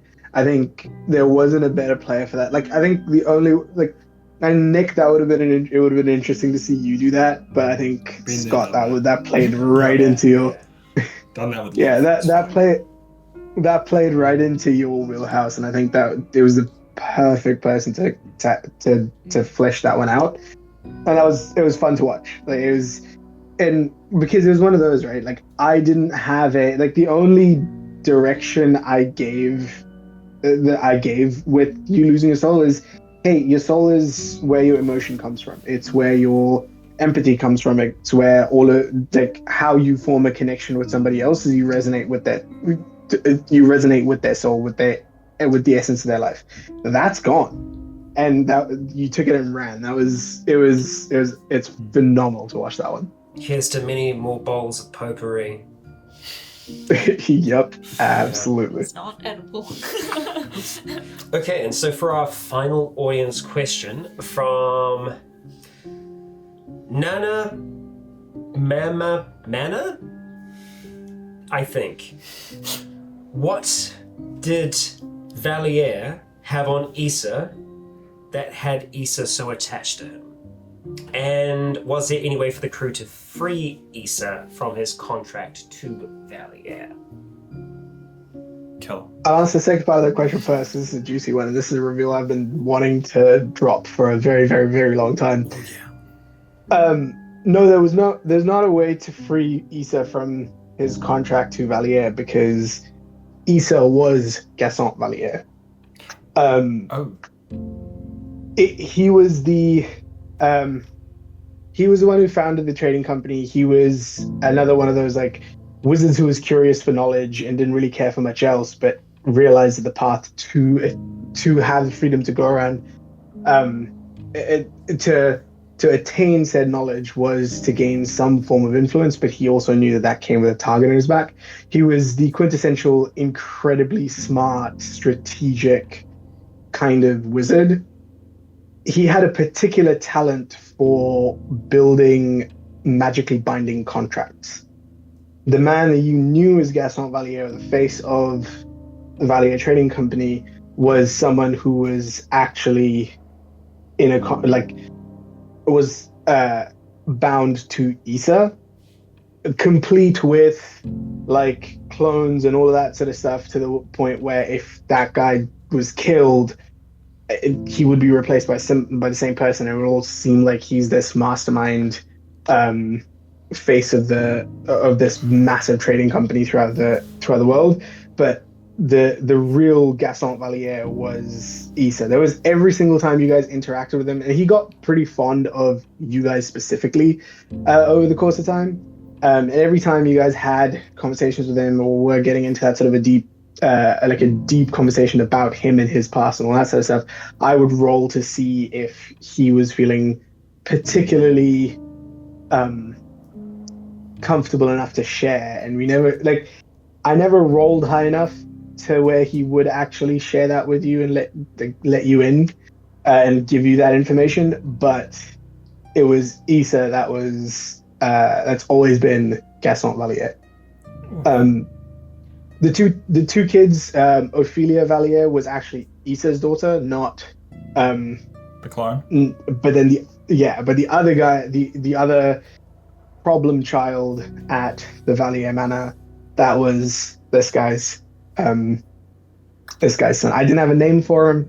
There definitely was a name. There is a name. He was in There's a Hessel's name. backstory. He's but- in Hessel's backstory, No. Yeah. Not the son. No, the I meant the fake. not- Valier.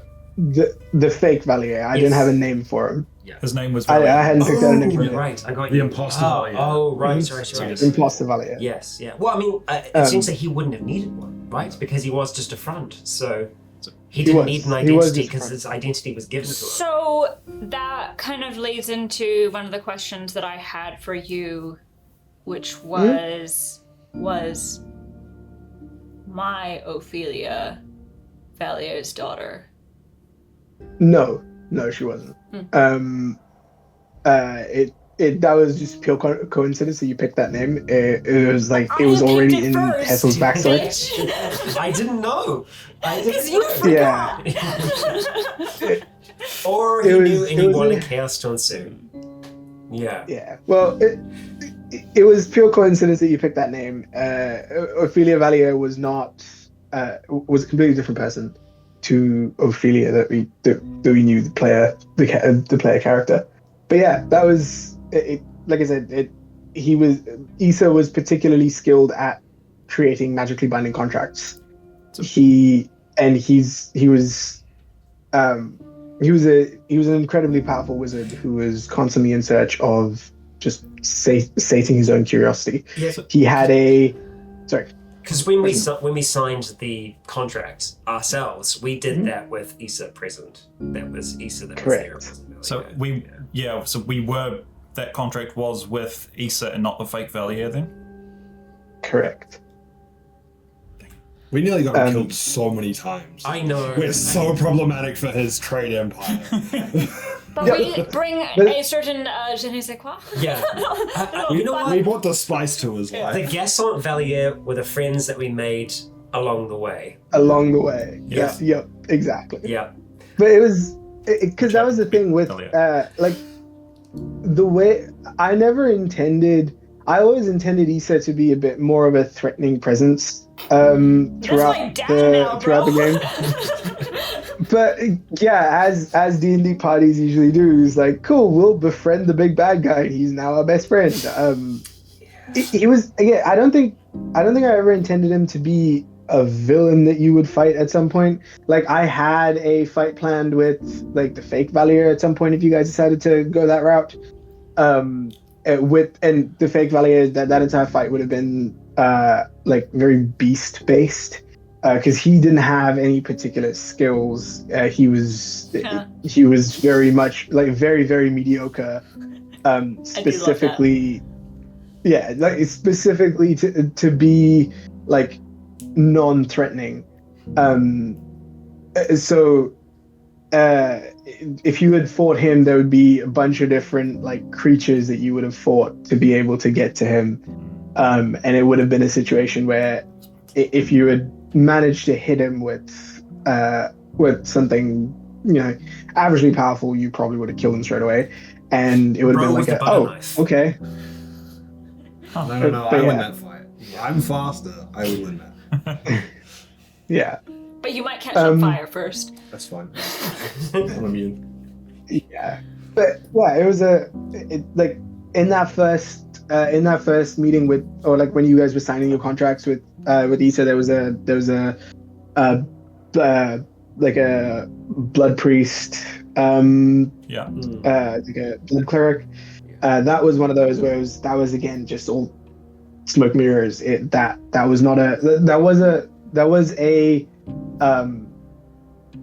was a cleric, but it wasn't really a blood cleric. It was just more smoke and mirrors to make it seem like, oh, you're signing a much more of a binding contract than you think you are. It was just more of a, I know where, like, he said, got you signed that contract. It was magically binding, so you had to complete it. But until you completed it, he would always know where to find you. But it wouldn't have killed you outright. Yeah.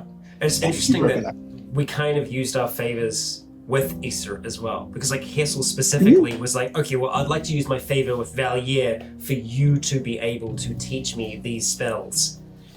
It's why he was able to go do it without authorization. Yeah. Like He wasn't. so there was this was one of the very few things that I had planned from the beginning. Huh. Where when Hessel when I had Hessel's backstory and it was like a full, like, this is Gaston Valier and this is the trading company, I was like, cool, this is gonna be part of the world. It's gonna be a big, everyone knows the name, everyone knows the corporation, sort of a thing. But the person that you will fear as Gaston Valier, the one that comes across as very mean and very like is the big sort of the face of the company, he's just a fake. Like the real Gaston Valier was Issa, and as it turns out, like I said, you guys ended up befriending him to the point where he got very fond of you. He's the way I'd originally thought about Issa is he is very, very slow to trust. He's very he doesn't form attachments specifically for this reason. It was the reason that he sent Ophelia Valier off to Sudgar, because she got hurt and he found himself almost flying into a fit of rage, but then sort of calmed himself and went, no, I need to like separate myself from this situation. And he sent his daughter off to Sudgar, and which might actually be yeah. a good place to ask one of the questions I had, which what was Valier's relationship with the Sudgardian Empire? Because we know he had some weird, mysterious ties there, potentially with dragons. He was from there. Yeah. Well, he was from there, and it wasn't dragons. It was so it had to do with, so the Sudgarian Empire was ruled by it is ruled by genies. There is a coalition of 3 or 4 the jinn, yeah. There's a coalition of jinns that rules the Sudgarian Empire. It's why it's shrouded in so much mystery, because they have the power to be able to go, we don't want you to know our shit, so we won't. But Valier was from there, and he wasn't a fan of, Issa was from there, and he wasn't a fan of the way they ran things, because they were also very like, we will give you information if we deem you worthy. Whereas Issa was more, well, I'm going to go find it myself. So he left, but like I said, having a penchant for magically binding contracts, he was able to get the jinn, the coalition of jinn that ruled Sudgar, into a contract with him, stating that he would be the only sort of connection between. So he would be the only one that he'd have exclusivity into bringing trade in and out of Sudgar.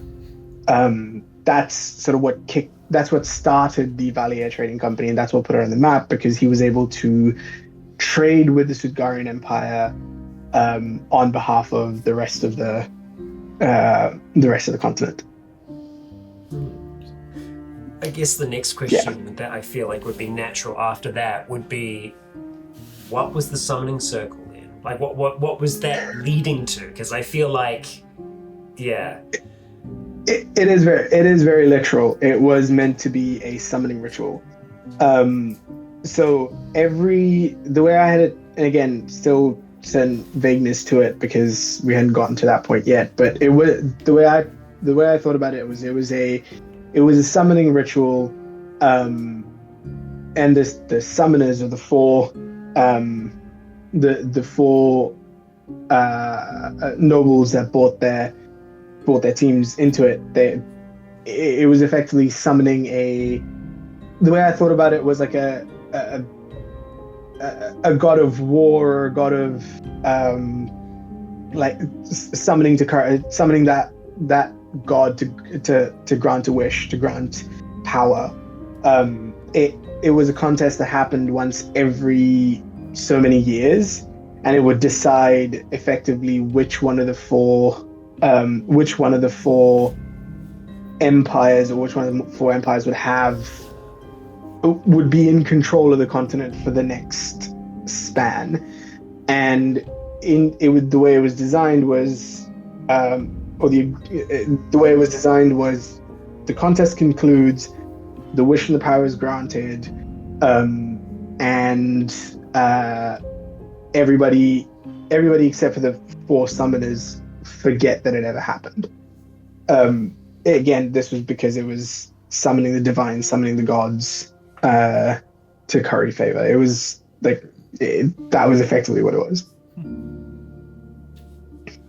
I've got a bit of a follow-on, or two little follow-on questions about, I guess, Issa, Valier, and stuff. Yes. The first one is, other than being like mob bossy bad guy, was Issa / Valier actually a bad guy, a villain, a bad guy in the story, or is he more just like cartel mob bossy kind of bad guy in a bad city who is also really powerful?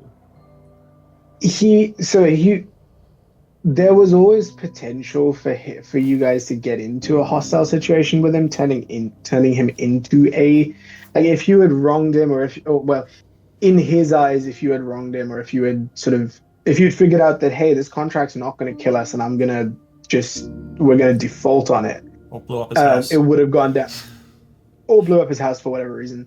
Don't know why that would happen, but if that sort of shit happened, then you would have gone down to a situation where Issa would have been an antagonist or a villain, in the sense that he would be pursuing you. Mm-hmm. And you could and the way I saw that path going was, eventually you would get into a confrontation with him. He would, multi-tier boss fight with an incredibly powerful blade singer wizard would ensue. And again, when Issa was part of your collective to go take on Silas, I built him as like a level 15 or 17 wizard, blade singer wizard. But if you had faced him, he would have had a few other artifacts and things that he'd collected along the way that he would have bought, which would have made him more of an actual CR or whatever. He didn't bring his full power to the Silas fight. He didn't bring his full power to the Silas fight, effectively. He's like, well, I'm going up against another wizard. I know what his skill set is. This is what I need to bring to this fight. Watch out, honey. All right, cool. The second question is, was the warehouse a setup? Was it always a setup to get someone into unattainable debt? It was. That was how Issa recruited. It was always going to go wrong. It was always meant to go wrong. It was how Issa recruited. Piece of shit. It's how Issa recruited strong, not his foot soldiers, or the folks that were in his God of the mansion, or part of his guard, but it's how he vetted and recruited mercenaries that he thought would be potentially beneficial to him long term. The number that he threw out as hey, you owe me this much, was based on how you guys presented yourself up until that point, where as soon as you guys took that job, and as soon as you met him for the first time, he'd been sort of watching you to ascertain potential, and then after that it was well, I think like you guys could be useful. I see potential in you, so I'm going to throw out an unattainable number, which is going to keep you in debt for a very long time.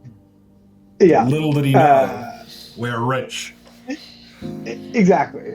But then if he would have, but there were others. There were other setups in the same sort of vein, which he, like other adventures. The way I thought about it, other adventures that he didn't see as much potential in. If he would have thrown out a smaller number, he would have gotten to go do some odd jobs and then cut him loose. But yeah, that's it. It was the hook to. It was a hook to get. It was a hook to get the campaign started and keep the party together. But the way I justified it was just like it's how he does it. It's his way of, like, he's got odd jobs that he doesn't want his own people going and doing. Yeah. Or he wants a level of separation from. But yeah, eventually, long term, you guys ended up sort of. He realized that you guys had potentially wanted you guys to stick around longer. He became fond of you, and he started sort of giving you more perks, more effectively switching from fear to sponsor. Exactly. And I think also So, respect, because I feel like we're at the point where he had helped us enough that if he came to us and asked us for help, that we would do it. Like we wouldn't try and leverage it. We wouldn't ask for a favor. We would just be like, yeah, we're there for you. I do have a question about Issa and Damus. Did Damus know? Damus was actually so Damus didn't know, but that was the reason that he was very close to knowing. And again, I didn't have the full backstory laid out for this one, but the way I thought about it was that Damus was very close to learning the secret. Issa with his own sort of trust issues, was like, well, I can either tell him and let him know about what's going on, or I can turn him in and not have to deal with this problem anymore. And this was Issa when he was a lot younger and a lot didn't have as much experience in the world, but yes, Demos was close to knowing. He was the last person who was very close to knowing that Issa decided that he's not going to share that secret, so indirectly cut ties by turning him in. Gotcha. I have a very minor question. Was he Issa first or Valier first? Which one's the fake persona? He was Valier. He was Valier first, and then he took on the persona of Issa.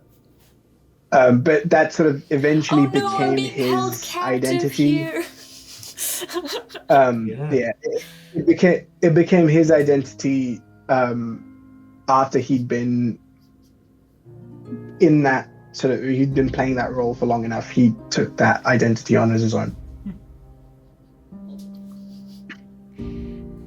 There was also, I think, because when you guys were staying at the compound, if you guys had managed to sneak into like the room that Issa was, where his sword and stuff was hanging around, you probably there was close, but there were letters and other things that would have hinted to Issa being Valier, like things like letters that he'd written to Ophelia when she was away in Sutgar and all that sort of stuff.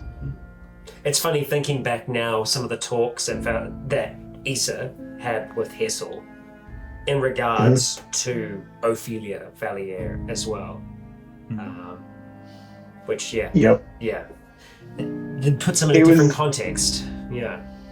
Oh yeah, he was being very protective, like overprotective dad in those situations, and it was also one of those where he's like, well, it's probably not going to ever happen again. It would do you well to forget about her, kind of a situation.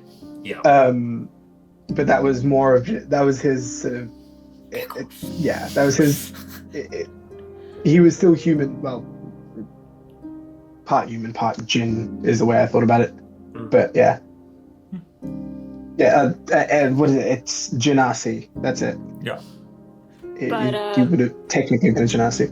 towards the end, though, of the later campaign stuff and everything, he was genuinely fond of the group.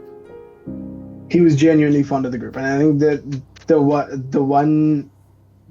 one place where like the DC got low enough for that check, where he I just rolled poorly for him to tell you the stuff, was when he was drinking with you guys. Yeah. There was that one Inconstant, session where he was drinking, yeah. he got through an entire bottle of wine, and his guard was lowered enough. The only other time would be, I think, when Ophelia caught him off guard with the talk about Deimos, just like being like.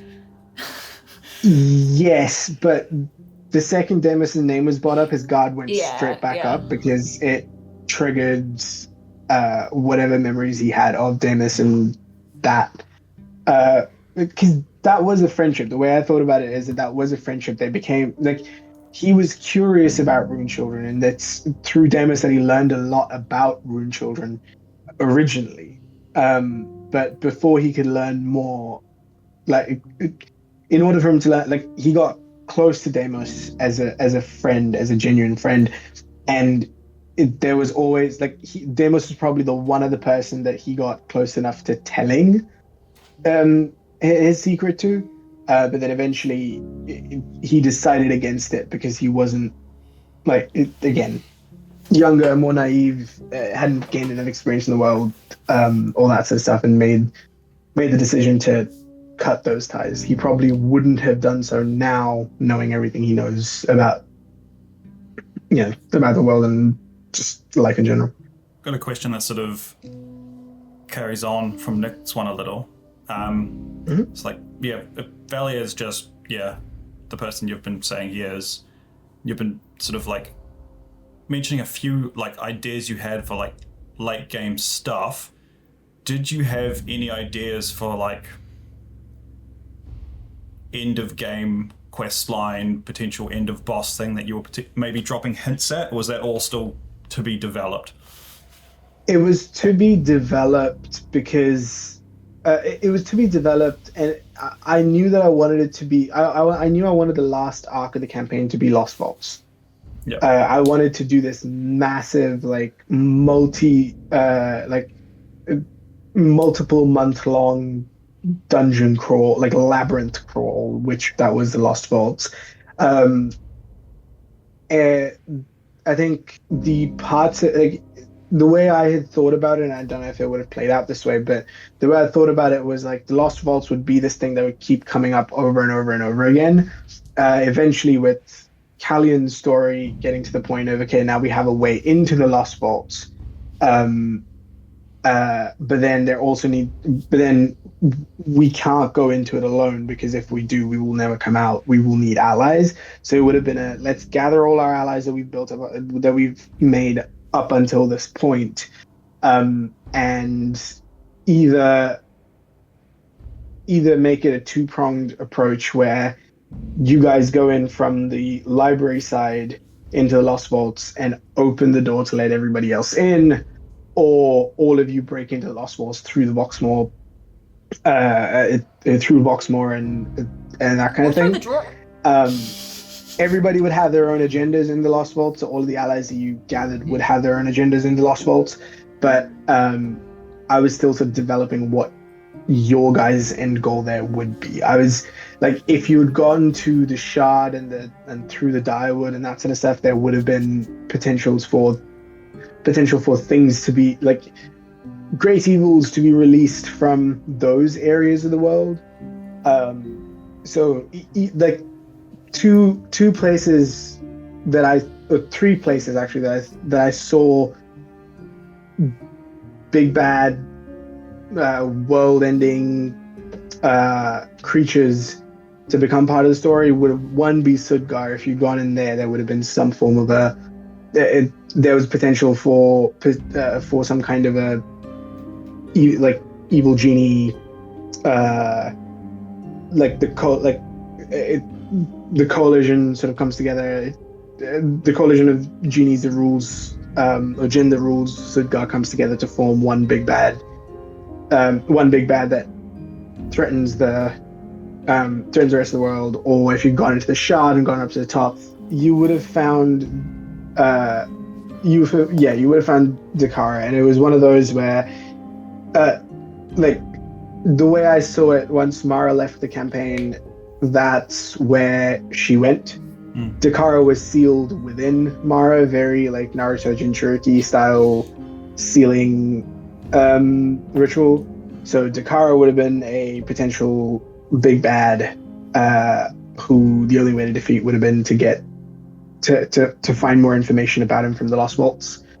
That would have been in the shard though, so you'd have to go through the Direwood and deal with everything the Direwood had to throw at you, because the way I had that set up is the deeper you go, the more mindfucky it gets, because the Direwood, the shard itself is effectively a piece of the Feywild. Like, it's not a piece of Feywild. It's like it's a point between the Feywild, the Shadowfell, and the Prime Material. It's like a massive conduit for the planes. It's a massive conduit for the planes. The shard itself is like the summit of the shard would effectively be a singularity between these 3 points. So radiating outward from it within the Direwood, so within a certain radius, which became the Direwood, you'd see Fey influences, you'd see Shadowfell influences, and you'd see like obviously Prime Material influences. So it was the deeper you go, the more fucked things get. So like you'd come across, so you'd already seen, or like in the episodes that we recorded most recently, there were these corrupted Ents that you came across. The further in you go, there'd be more sort of Feywild meets Shadowfell kind of thing. So like corrupted fairies, which are like, they'd be fairies, but they would have like these shadowy sort of, displacer beast kind of energy, but then also dripping shadows and that sort of stuff. So pulling a lot of like taking some of the horror elements from the Shadowfell and merging it with the like overly colorful of the Fae and like that sort of stuff, the closer you got to the shard. And then eventually, if you did get to the shard and get to the summit of it, or like closer to the summit of it, you would meet Mara again, but it wouldn't be Amara anymore. It would be Dakara who had taken control completely. And then that would become your big bad of the campaign for you guys to go deal with. There'd be no information about it, because again, information of creatures like that has been locked away in the vaults. So it was always going to come back to the final arc being go to the Lost Vaults, reclaim the information, but whatever big bad that you find that you're dealing with will find out that that's your plan and would follow you in. Like the way I saw it was at the end of that Lost Vault arc, like the final thing you would see is you and whatever allies are left would get to the final place where you're like, cool, this is where we need to go, this is where all the information is. It's contained in that tome, in that scroll, in that whatever the MacGuffin is, and you would stumble upon the big bad holding it, and like that would be what kicks off the final fight, where it's a race to try and get the thing. You can't defeat this creature conventionally by fighting it and dropping it to 0 HP. You had to get the MacGuffin, read the scroll, read the tome, perform the ritual, whatever it was, to seal it away for good. Yeah. Do the thing. Do the thing. Now. Do the thing. Do the thing. What was the deals with the assassins that almost killed Mason? They were sent by the Oath Keepers because you guys tried to sell Mana Stone back to that guy in Callan. Yeah. Because it was their whole operation that you guys foiled and effectively bought the Mana Stone up from there, sold it back to them. They reached back out to the Oath Keepers and went, hey, these people have figured shit out. So let's end them. So yeah. They stabbed the wrong one. Yeah. Yep, they did stab the wrong one. Yep. But yes, that was that, and that was also the sending stone that you found. It had a cool name, something red hand. They said something left hand or something like that. Yeah. Oh, yes, that's right. yeah. Yeah, the actual. Yeah. Yeah, organization. So they were themselves, onto you. yes. Yeah. Yeah. It was a professional hit It was squad. lucid left hand. Lucid left hand. Yeah. The lucid left hand. Yes, I knew it had a cool name to it. Yeah. That was a professional hit squad that the Oathkeepers that worked for the Oathkeepers specifically, that they sent out for specific assassination attempts. Keyword attempts. Yeah. Yeah. How long Keyword was Issa going to suffer Sigma? Until Sigma started to become a problem. Like up until that point, it wasn't a big enough problem. It was a slight thorn in the side. Yes, they were taking over the burrow, and that was a small But to Issa, he'd already exhausted all of the knowledge he would gain in the burrow. The second Sigma would have gone and mounted a direct attack on Valier's compound, that's when Issa would have struck. And while you guys were in the burrow, I was rolling for how the power shifts between the two factions. But it never got to a point where Sigma got brave enough to mount a direct attack on the compound. Like there was still an element of mutual respect there. Like I could go do this, but is this a war I really want? Type of situation. Sigma really was a Sigma. It was. The other less important one I was thinking of was, I don't know if you got it more information than we did, was the nature of the curse on, I forget her name, the bar owner that Mason had been flirting with. Lux. Yes. Yes. So Lux, it was a curse. It was more of a lost bet. So the bar itself, the bloated orca, she won that gambling. So she was one of those, like, she'd travel everywhere, like aimlessly wandering just to satiate her wanderlust. Got into shady card games with a bunch of with the entity that owned the bloated orca. The way I saw it was that creature was fey in origin. So when she cheated to win that, to win the bar, it came with the side effect of, cool, what's the one thing you love the most? It's your freedom and the ability to explore. Yeah, so you're now you're bound to it. Like, it is part of you. So that's what that was with Lux and the bloated orca. There was a question that you had. So, yeah. About the mines? The mines. Oh yes, yeah. So I know that there was a story hook that was Hessel. in the mines, where we saw those spirits that were on like a loop. They were like repeating an action, and there was the crevasse.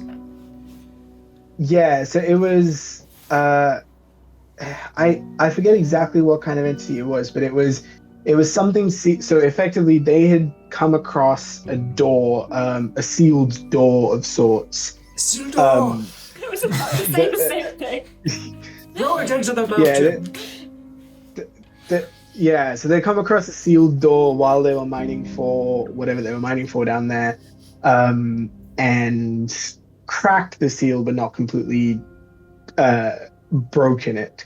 So when they cracked the seal, the energy that released was what effectively killed those miners, but left an imprint as a hook to anyone curious enough to come down and try and open that door. I don't know what kind of, I hadn't fully gotten to the point of what kind of entity it was going to be, but it would probably have been some sort of some sort of a ghost or a phantom of some sort that would have been released. The way I thought about it was that it was just looking to be released. It didn't really have. It wasn't going to like leave and then immediately attack whoever it was. So if you found a way to open that door and undo that seal, it would leave and be in the world for you guys to encounter again at some point at a later stage. And when you did encounter it, it would be unless you tried to stop it. If you took hostile action to try and stop it, it would have fought you. It would have been I don't remember what level you guys were at the time, but it would have probably been like a banshee or a banshee or a wraith or one of those sort of undead spirits or a ghost that would try to possess one of you guys and then leave. I mean, with the way these things tend to go, most likely it would have been Mason that have been possessed. Yeah, that would have been gone. Yeah. Nobody would have caught the ghost. No. Exactly. But yeah, that's kind of what that was. It was a random dice roll on a table of prompts that I had for myself for those sort of things, and that's kind of how I interpreted the prompt that came about. Bro, Yeah, the reason it was calling to Hessel was because Hessel was a necromancer and it was a undead ghostly being. That makes sense. A lot of parts of the world, especially on like the human side of the continent that we never got to, but also, Sudgard and half of the Azrael's area. Is there anything like in those areas that you'd sort of set up as like interesting things or story hooks that you'd sort of love to like let people know that we just never saw or got anywhere near? Yeah, so there were a couple of places in the world that I was interested for you guys to go to. One would have been Haven Hall, which is the capital of the human half of the world.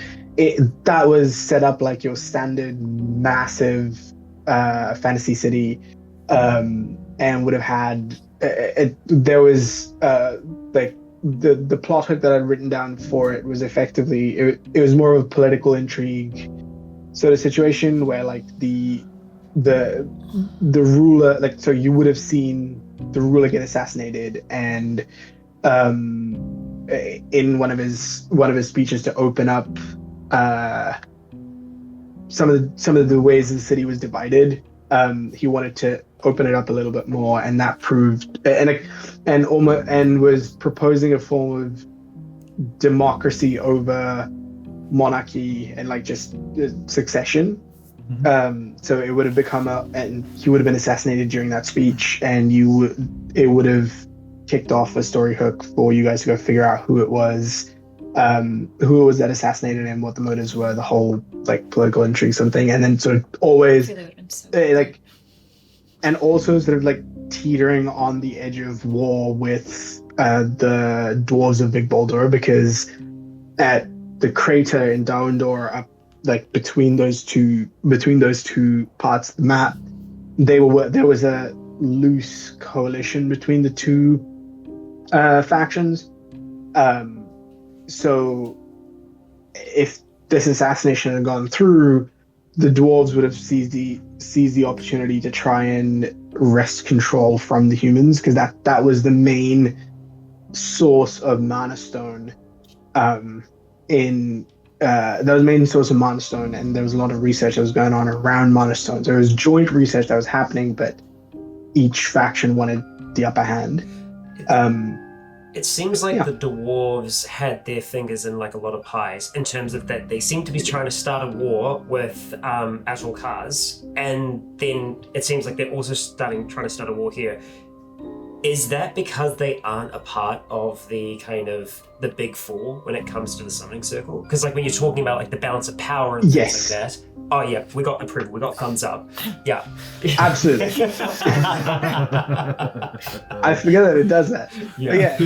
But yeah, it was very much that. For the dwarves, it was they've been around as long as these four factions, maybe even longer, but they've never had a seat at the table. So them trying to do all of this was, and if you had visited Big Baldur, which is another interesting point of interest.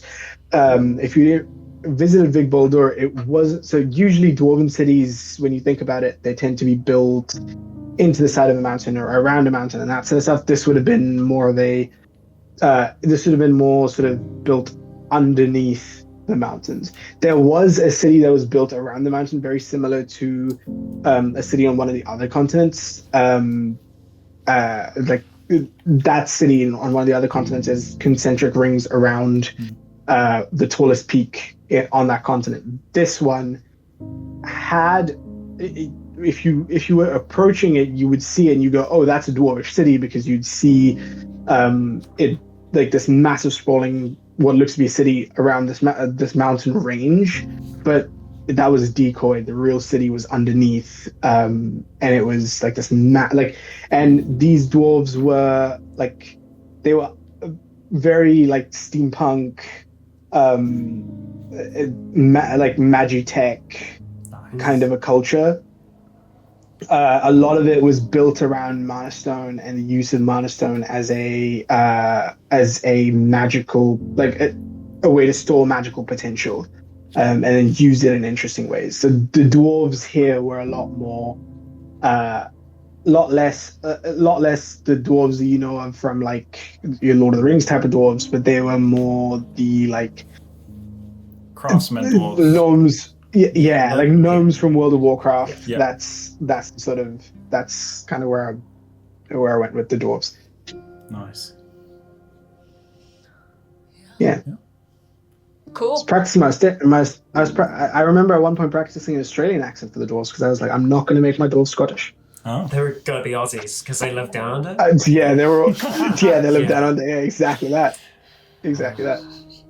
Very Correct. Very good. Yeah, no, I do recall us finding a number of pieces of their technology like along the way, and obviously there was the big piece that we found. The stuff we're in finding the with Colosseum. Rogue stuff as well. Yes. Yeah. Mm-hmm. Yeah.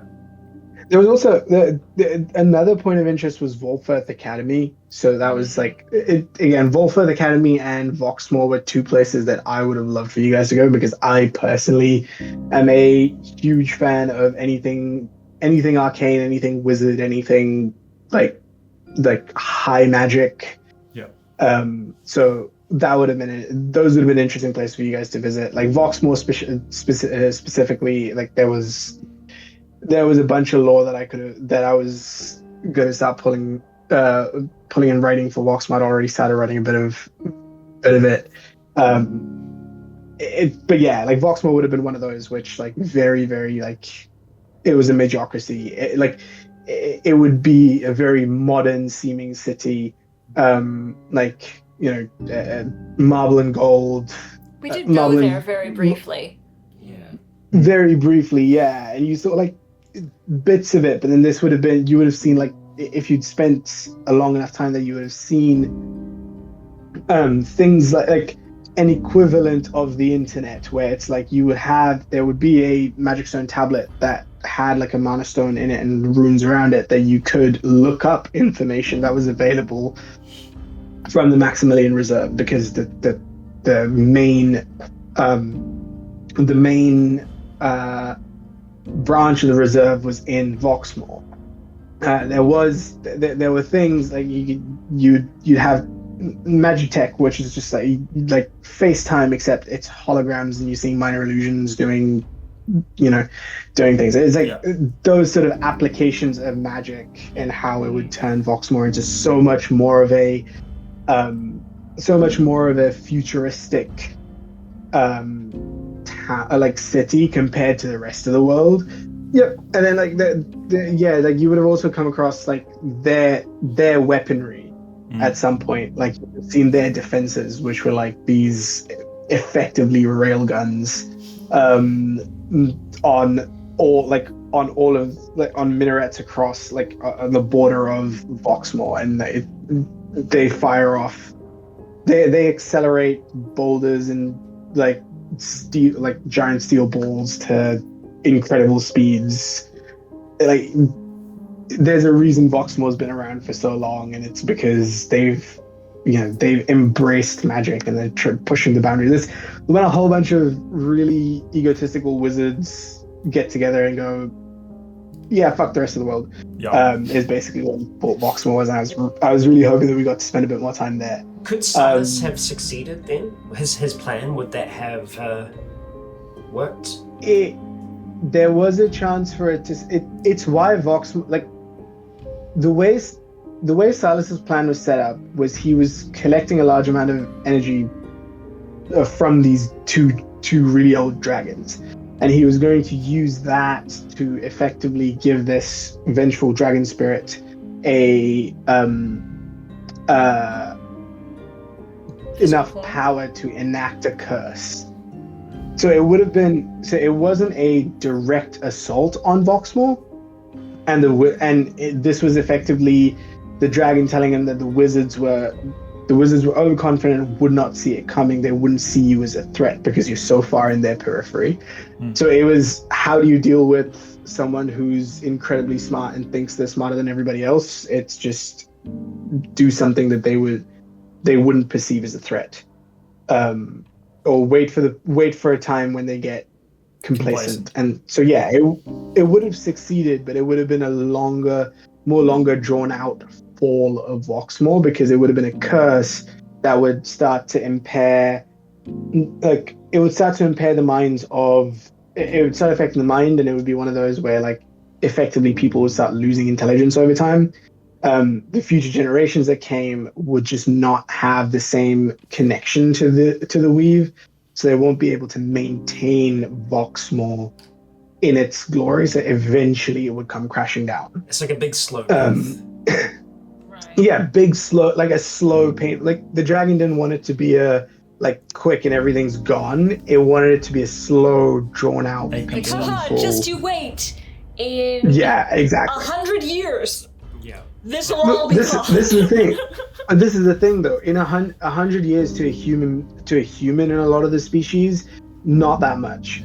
Not like it's a lot of time. But for a species like elves that tend to make up a good majority of the council and the good majority of the wizards that are in Voxmore, 100 years it's a significant amount of time, but it's also a small percentage of their total lifespans. So they would feel it, and those were the ones that the dragon was trying to exact revenge on. Everybody else was collateral damage. Yeah. Gotcha. Fun. So yeah. I think that's kind of it. Does anybody else? I think for me. Amelie, do you have any questions that you would like to ask? Now's your time. No? I'm sleepy. Not a question, just a general statement of thank you, V, for running this game. Yes. Thank you. Thank you for sharing your world. I love the world you built, and obviously so do a lot of people with coming in with these questions. And Yeah. No, I firmly believe a DM's only as good as their players. So it's been an absolute pleasure. I've been playing D&D with you guys for a bit, but this one's been a fun one. It's been sort of, I feel like, the culmination of figuring out how each of you take, figuring out how all of your, like, what you guys want to explore, and we finally got to, like, over the course of, I think, 3 campaigns that we played together over the course of the years, I feel like this one's the one that's sort of the pinnacle of it, in the sense that, you know, it all came together and this was the right way to do it. But yeah, it's been a hell of a ride. yeah. It's been an honor. Thank you. Thumbs up. And a great big thank you to all of you who have watched us since the beginning, or if you're just finding this video now randomly and you've just watched all 3.5 hours of it, 4 hours of it with no idea what's going on. Thanks for watching anyway. Go watch the rest. Yeah. Go watch the rest. There's a whole story there that has been told. And thank you guys for playing as well, bringing your characters and bring vulnerability and camaraderie and everything else. And yeah. Thank you for having us. Yeah. So, for now, I've been Rycon. This has been Nick, Dan, Callan, and V. And Amelie. And Amelie, as ever, Amelie. Until next time, may the dice forever be in your favor. Stay tuned.